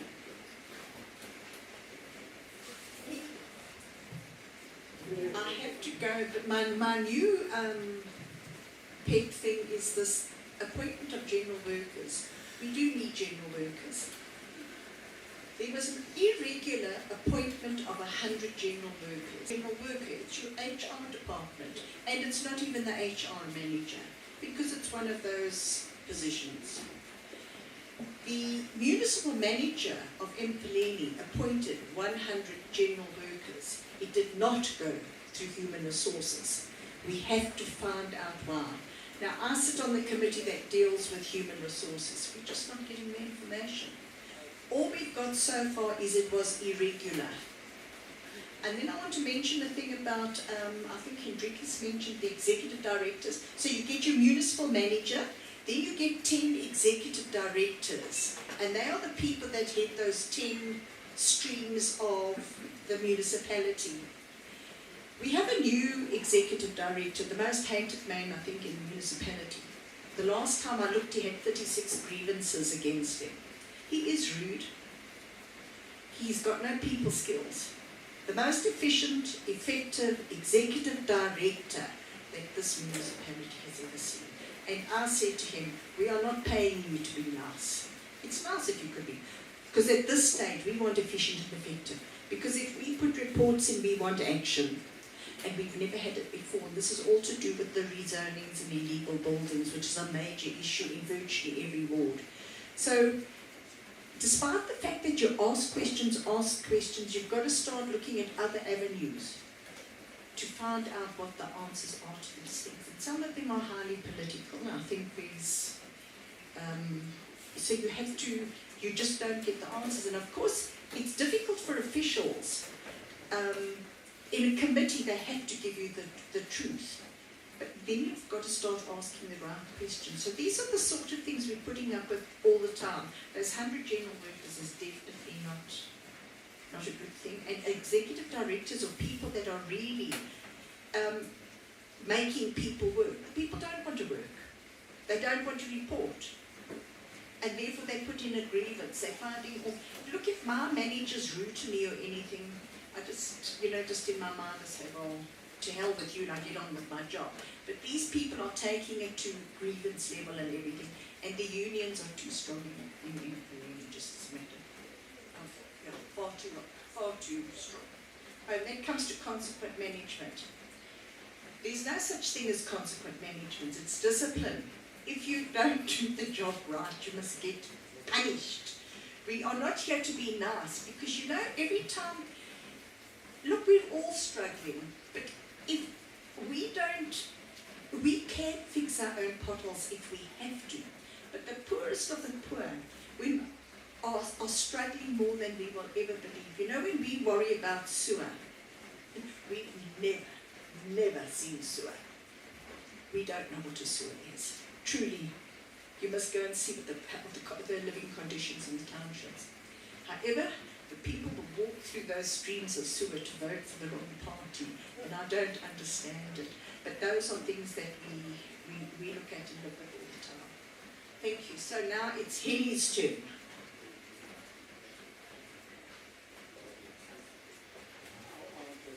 Yes. We can excuse you. Thank you very much. And he is not getting paid overtime.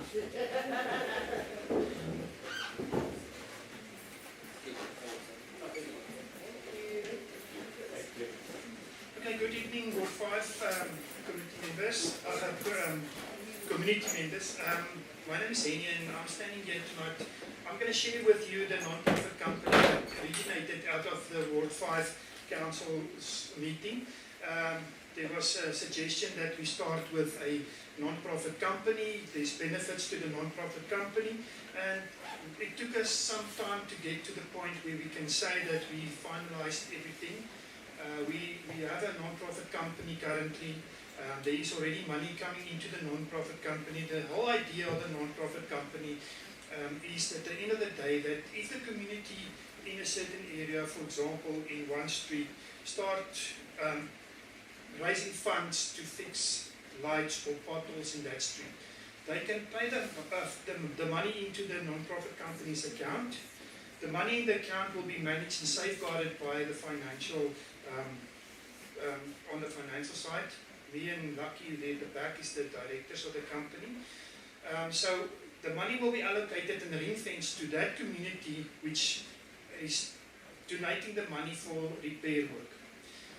Then on the other hand, we can have the benefit of this non-profit company is also if there's donations and you are a business and you want to donate money in your area, at the end of the day, we can give you an 18A tax certificate at the end of the year that will also help you. And those contributions and donations at the end of the day will help us to fund for unforeseen circumstances where we don't have enough donations monthly or contributions monthly.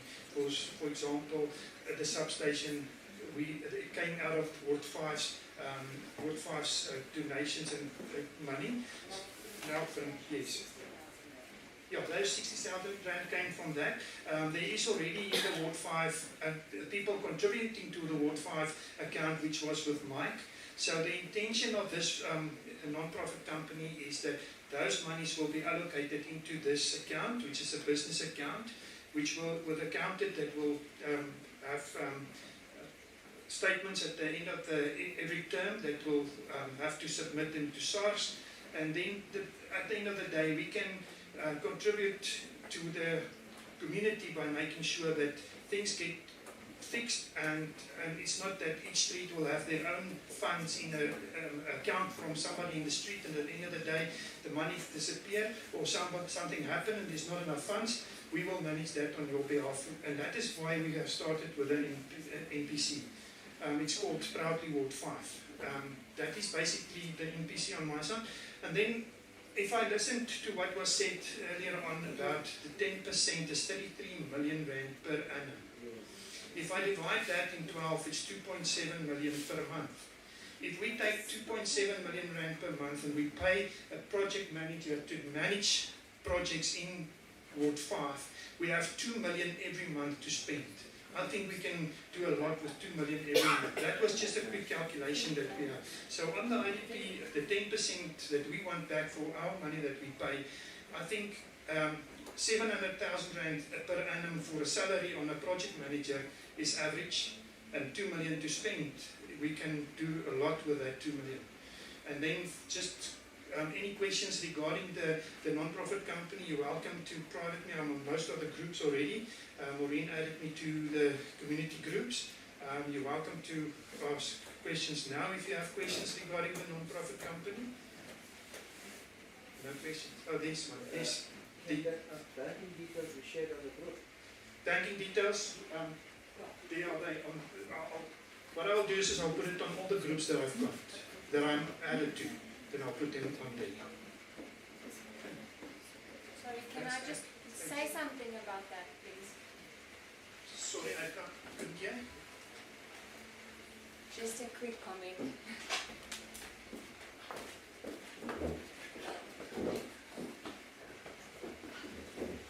Under 30. Yes. Hi, Henny, and everyone else. Thank you. I think it's a lovely initiative that you've started, the non-profit company.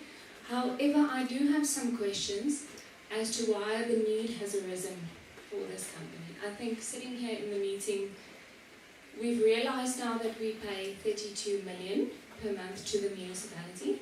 So I don't quite understand why I should be contributing in both my taxes and my municipal rates, as well as to a non-profit company that's doing the job of the municipality. I think that's where my problem comes in. Thank you. Thank you very much for the question. Basically, these contributions that's done monthly is individuals that is part of Ward 5 that have donated money over a period of time. And the question was, how can we utilize the funds properly, and how can we safeguard the funds that's been utilized, like the Melkbrink substation that was repaired, out of the community contributions. I fully agree with you. Why must we have two intended different companies? For example, the municipality, we pay our rates and taxes. Now we've got Ward 5, a non-profit company. This non-profit company was originated out of the ward committee meetings and members that came up with a suggestion that we can safeguard the funds, basically. This is besides the taxes that are being paid on a monthly basis to Emfuleni. But I totally agree with you, we should not have a separate entity that is dealing with maintenance, which is supposed to be dealt with by the municipality.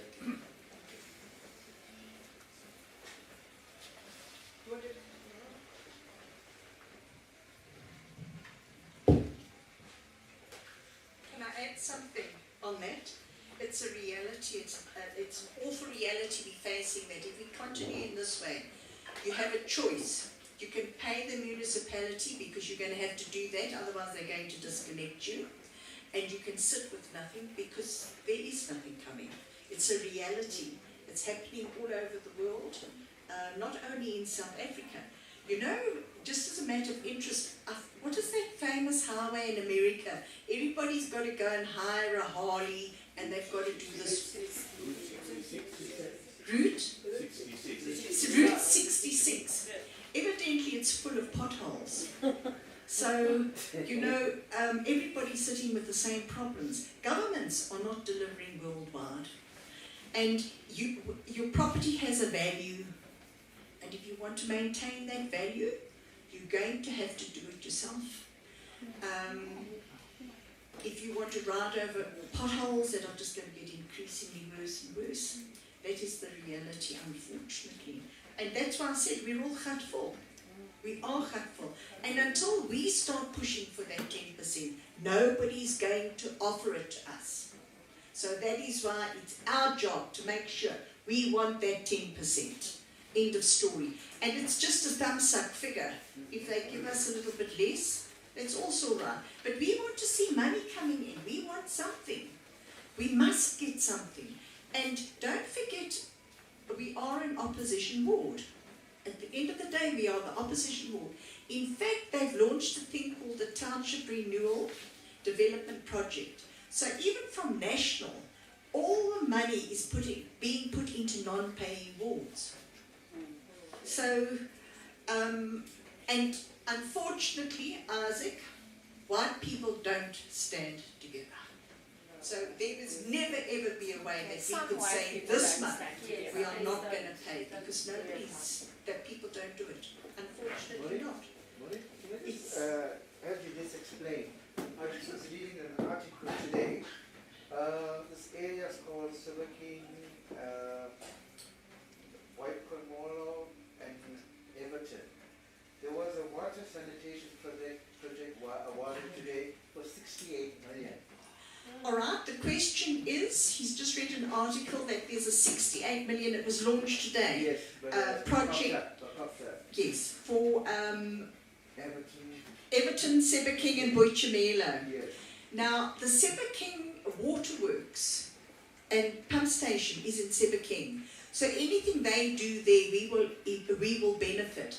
So, Red Spruit is on the plot, Sebekeng, we should have Rosemary here. Sebekeng is in Sebekeng.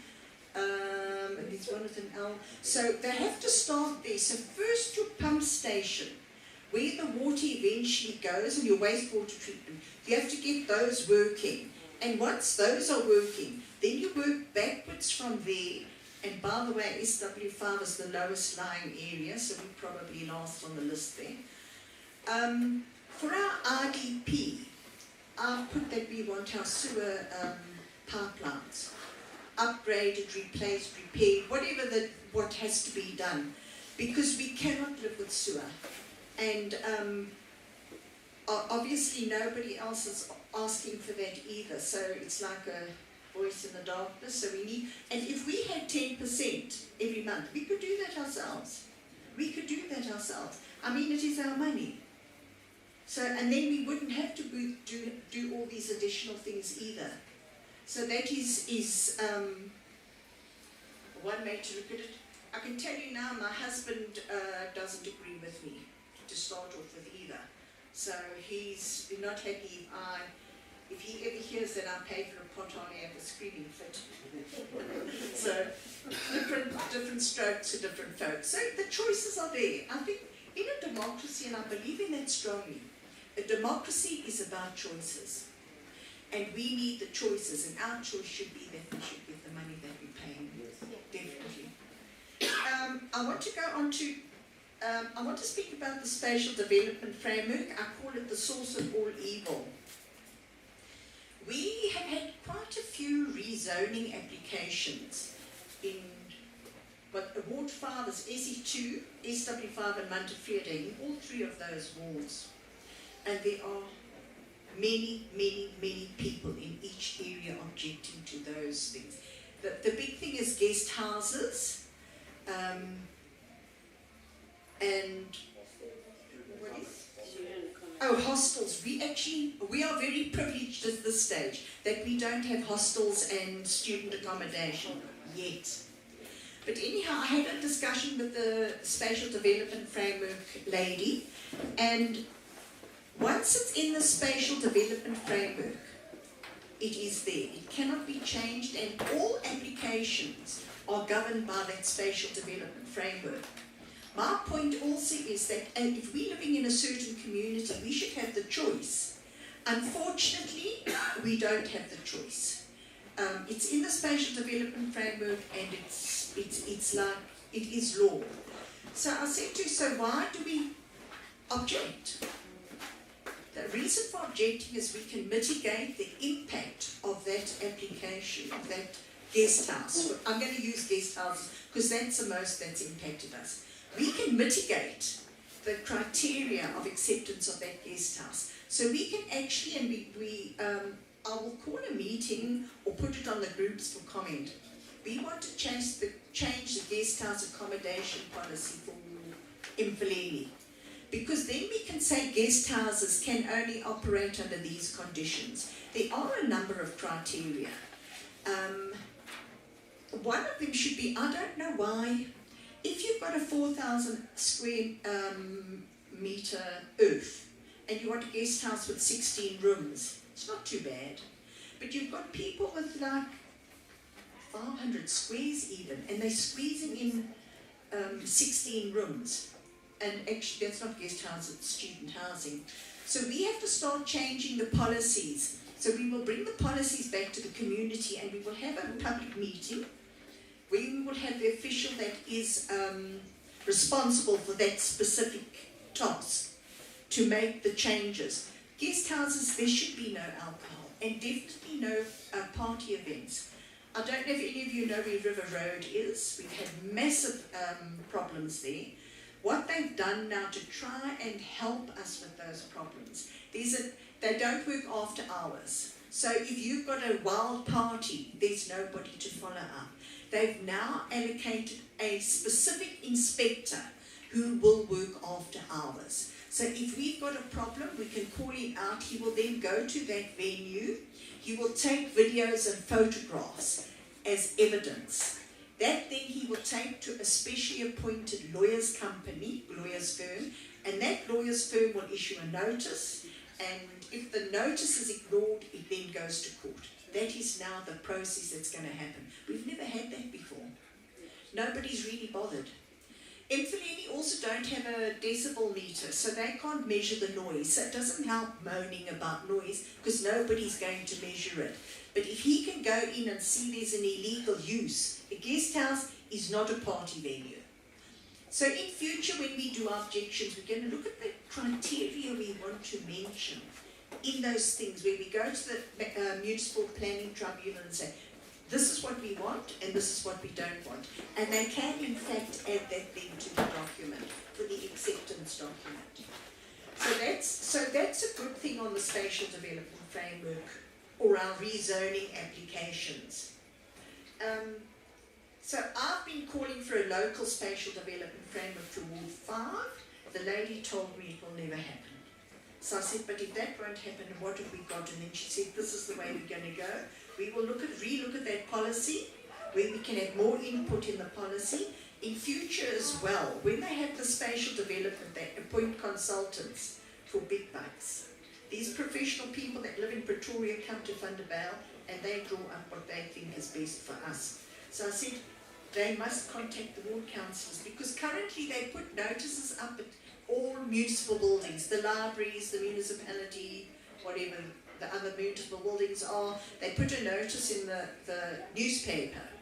Nobody's reading newspapers anymore. Nobody's looking at notices at the municipal building. I said, you must be proactive. That is the ward councillor's job, is to communicate everything to the community. So you will notice when there's a rezoning or an application, there's that little form that they put outside, and that I just put on the groups. I don't make decisions on your behalf. If you don't like that application, it's your job to tell me, and then I can say, right, you don't want it, let's put an objection together, and that I can help you with, and to help you with the process. But I can't tell you, I don't agree with this, you can't do this, and that's not my job. That's your job to tell me that's what you want me to do. So that is a step in the right direction, and I'm feeling quite positive about it, because at this stage, there's illegal buildings all over. There's illegal businesses, and it just goes on and on, but they are now issuing notices, and they are definitely going to take them to court. There's currently 41 demolition applications they've gone to court. They've never done that before. So illegal buildings, they just have to demolish one, and we will see the differences. So they have launched stricter enforcement on the land use and spatial framework conditions. So in future we need to manage how we do our objections, and mostly we have been doing that to say, you know, these are the office hours. Parking is a problem as well, they can't park on the street, all those sort of things. So we will sit and we will do that properly. Service delivery. Maureen, I have a question there, you can just repeat. Previous objections still due to go to the tribunal. What's happening to that? Okay, the question is previous objections still have to go to the tribunal. It can take up to 2 to 3 years. So, but if you see that somebody is actually operating that business in the interim, let me know, because what they have done is, because while there's a delay, nobody seems to know, but the new chappie is sort of looking at these things. That person, if he's operating, although he hasn't got the zoning certificate, the municipality saying to him, you are operating the business, you must pay business rates in the interim, knowing that your application might not be approved. So, you know, because they can operate for 2 to 3 years as a business and not pay business rates. So at least there must be something more coming back. But that municipal planning tribunal is years ahead. And how they decide which objections go first and which don't. Because we've got one, I'm not going to mention the number, but you know the one near you. That one was submitted long before the one in the guest house in Strauss Street and the guest house in Debussy, but we've had municipal tribunals on those two. And that one still hasn't been done, and the others that are probably later than. So how they decide what goes to the municipal planning tribunal, I don't know. So maybe that's a question I can ask. How do they process that? Who's first in the queue? And I've just noticed on that specific one, they've now built on the backside, you know, it's not so visible, up to the neighbour's building line, 1 meter away from the neighbours. Okay. So they've done construction. It's not so visible, but you know, they just carry on. Are they allowed to build? They're not allowed to build. But you know what's also happening? You report somebody for an illegal building. The building inspector goes out. He says to the guy, stop building and give me your plans and we'll process them. So within 28 days, plans are processed. So it's like fighting a losing battle. But I think we must check that. If you'll just send it to me, WhatsApp it to me. If we look at service delivery, I should actually just sit down because there is no service delivery. I'm not joking. If you really and truly see there is no service delivery in Vaal. The electricity,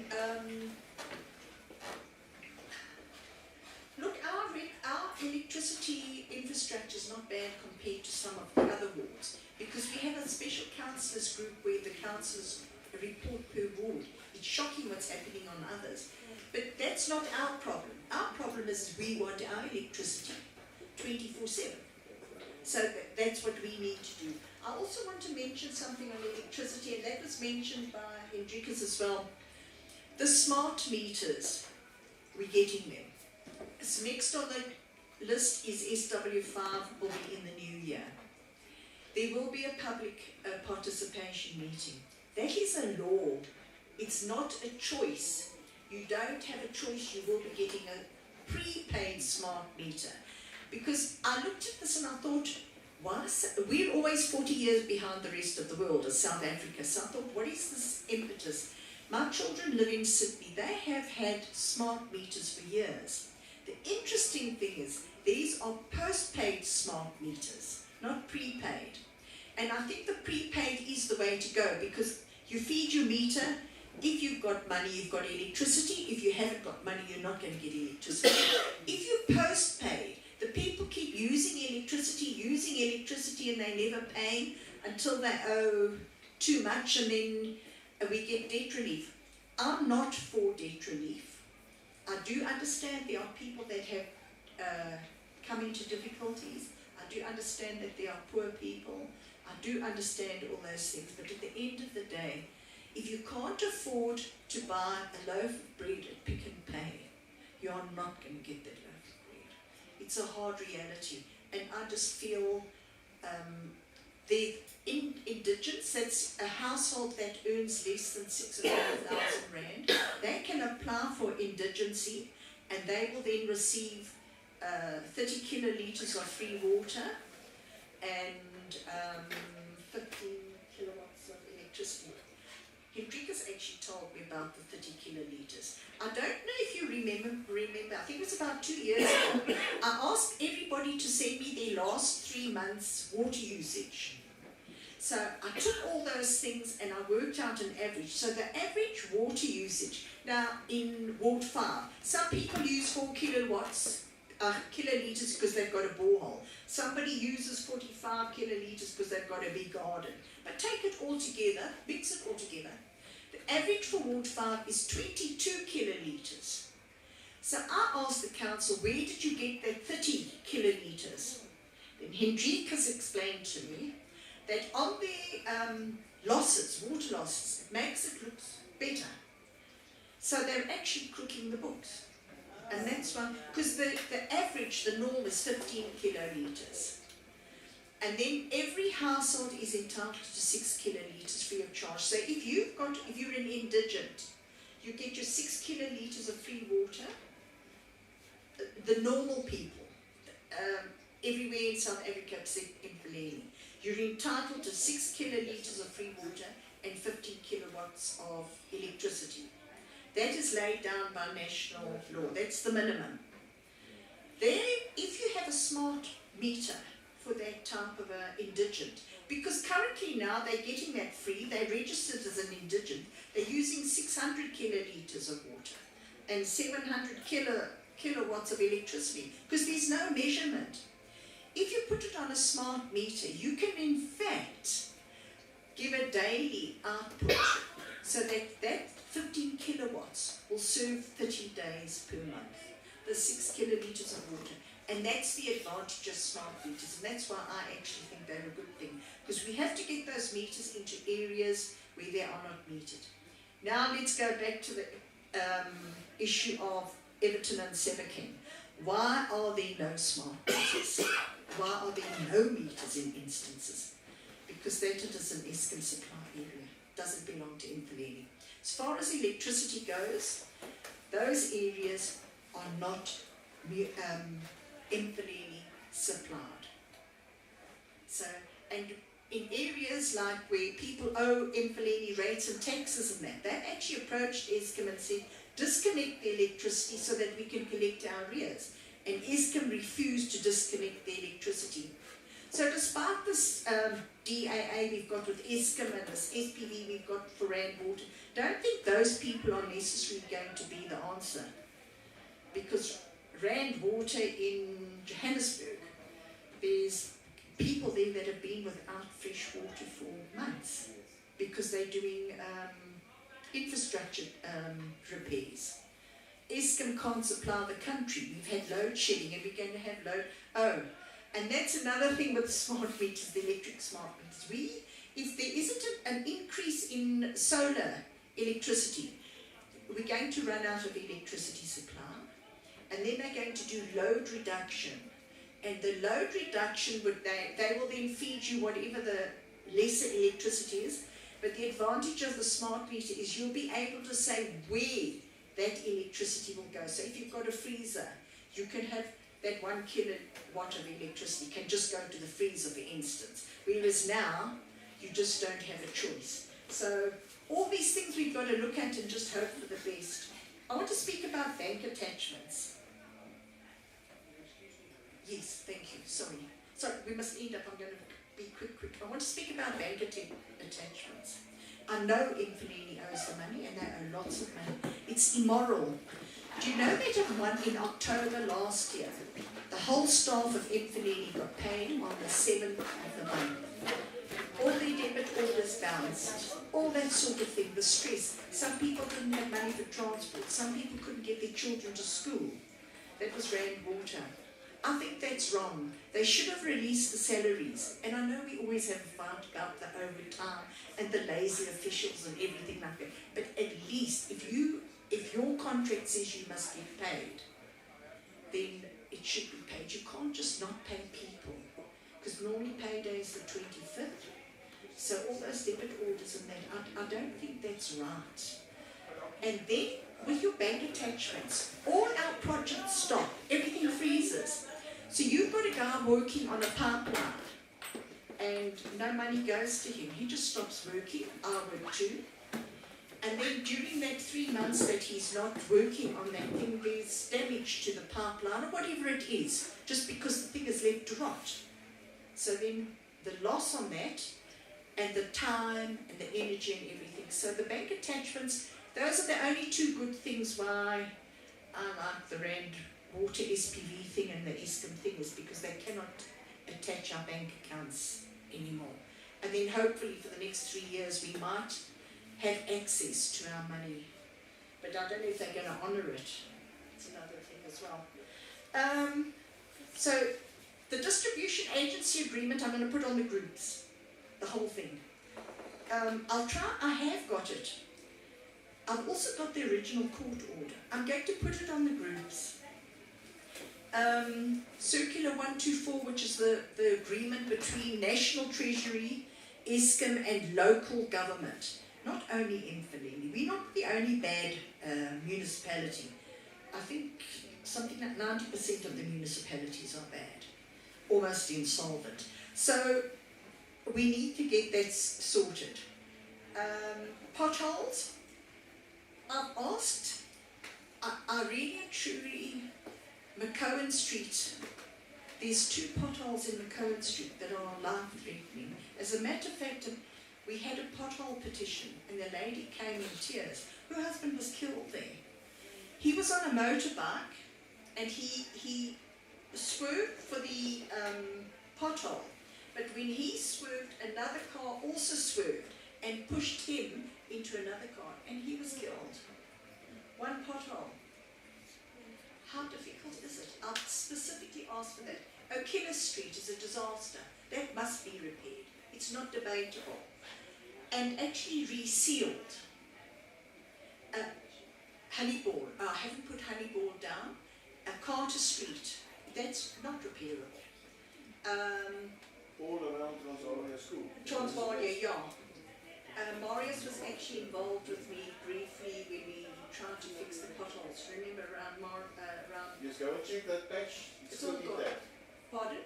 That patch that we put in is still intact, 100%. Oh, is it still there? Yeah, it's still Oh, there. good.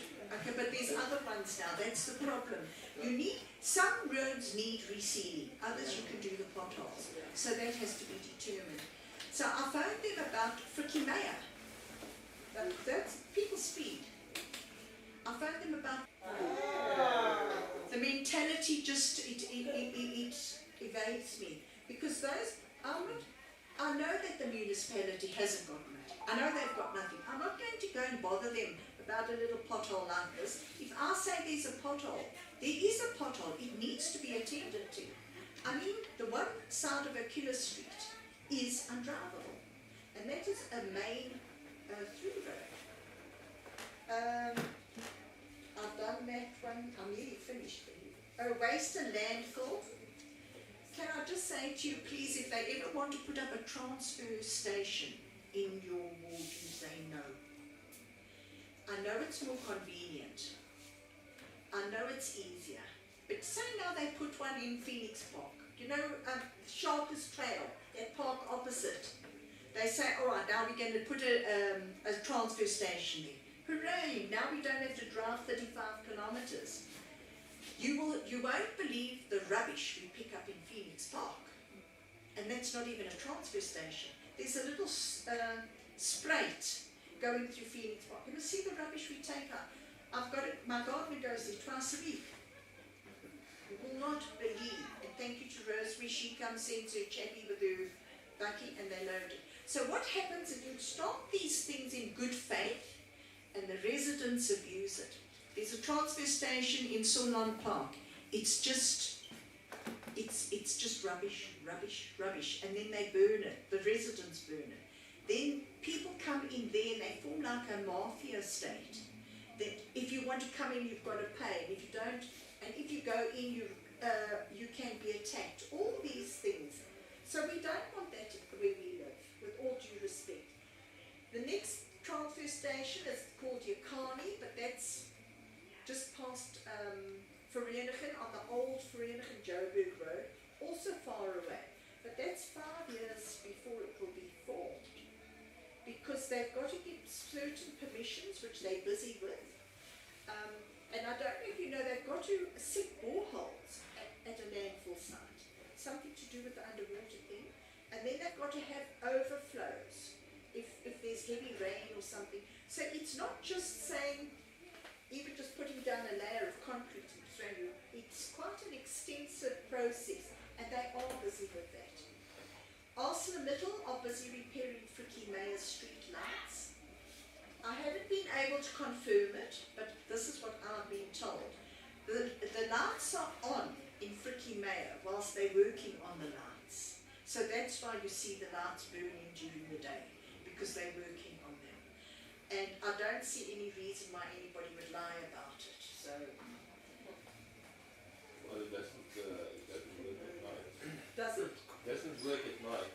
Oh no, then it doesn't work at night because maybe they switch it off because they're not working on it. I'm not commenting. I'm not telling you that I'm putting my head on the block on these things. That's what I've been told. But I do know ArcelorMittal are fixing the lights, so at least that's something there. I want to speak about the debt relief program. I'm totally against it, however, it's not my decision. The decision is there and it is available to everybody. If your account is in arrears or you owe a lot of money, you can get debt relief. You can go to room number 4. You go to room number 4, the first floor of the revenue building, which is in the old OK building, and you speak to the gentleman sitting there. You have to pay 30% down payment. They then write off 50% of whatever you owe, and the balance is paid over 12 months. So you do get a debt relief. I'm not going to debate that. I have to tell you that, that's my job. Water meters. To the young lady, here you're going to pay again. People are getting these massive water accounts, and it's worked out at 30 kilolitres a month, because the water meter is stuck, faulty, broken, stolen. And a revenue was saying you must pay it, and then you say, but I want you to determine, and by law, they must determine the average usage that you have, and then they must charge you that for the period that you haven't been correctly billed. To do that, you need a new water meter. You will not get a new water meter. They do have water meters in stock. They don't have the staff, etc., to change all the water meters. So they're doing 1 or 2 a month. It's minimal.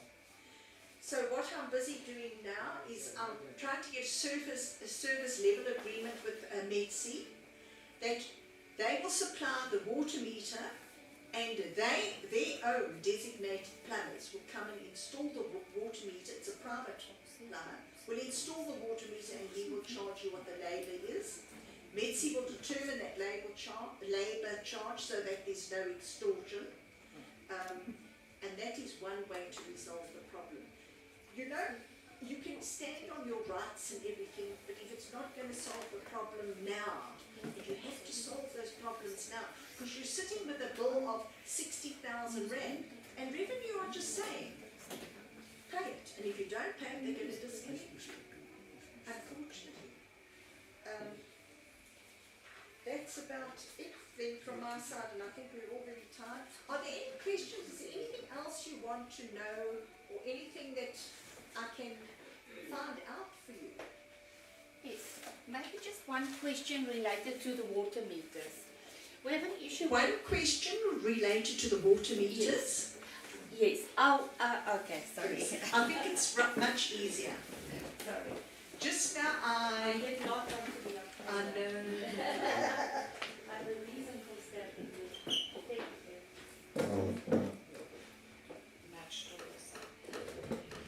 you. Thank you. So we do not have an issue with the water meter, but we have received a ridiculous account for water. We have sent in the meter readings as requested. We're still being charged rent on that as well, and we can't get the problem resolved. Where do we go to with that?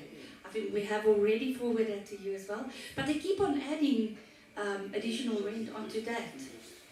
So it's just going higher and higher, and there's nothing wrong with the meter.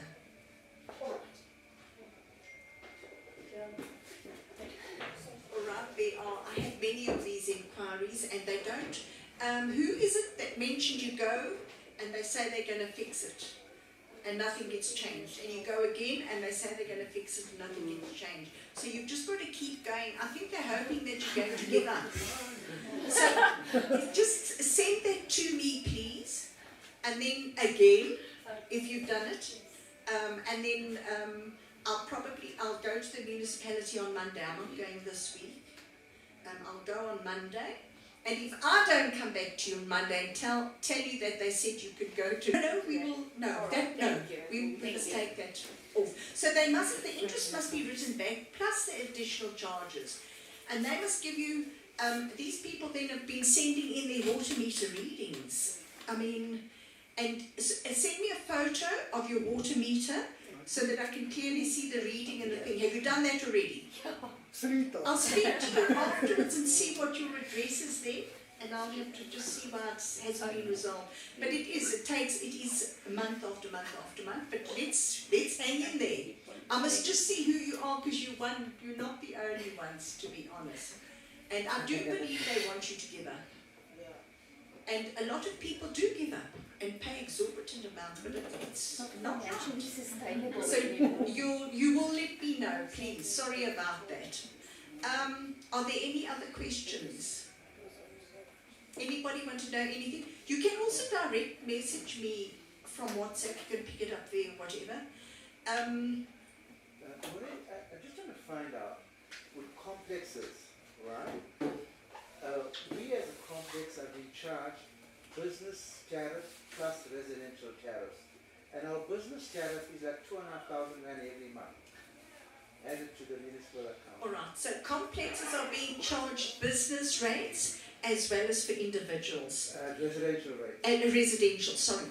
And I have been to council about that, and look, Chase and Sons have been in the property business for many, many years. I spoke to the gentleman there, and he said he sat down there and they just said, well, that's the law, but nobody can produce the law. That's what we want. So yeah, so we are pursuing that. Mike, our auditor, I told him to go and see a specific lady, and she is evidently the lady that's got all these laws. So until he does that, it doesn't look like. Oh, I will speak to you, Okay. Logan. Then I will deputize you to do it? Can you do that? We most Because likely- evidently she's got all these things and they must produce the law that says that.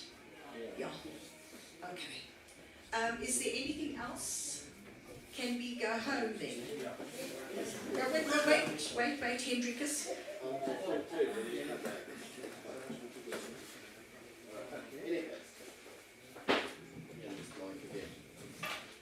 Everything that was said here, all the promise in that, we can't execute those promises because we're still in a minority in council. Please remember that. In Parliament, there's 197 seats belonging to the ANC. We need to break that force. Get everybody next year to vote. Everybody in a Facebook, WhatsApp group. Otherwise, we cannot imply change because we are still a minority and we get overridden every single time from council, municipal level, provincial level, Parliament, cabinet. So please, thank you. Thank you. Thank you, everybody, especially for those of you that took the time and the effort to come out here. I see some regular faces. Thank you very much. Enjoy the rest of the evening, and we'll see you next year. Thank you. Thanks, Maureen.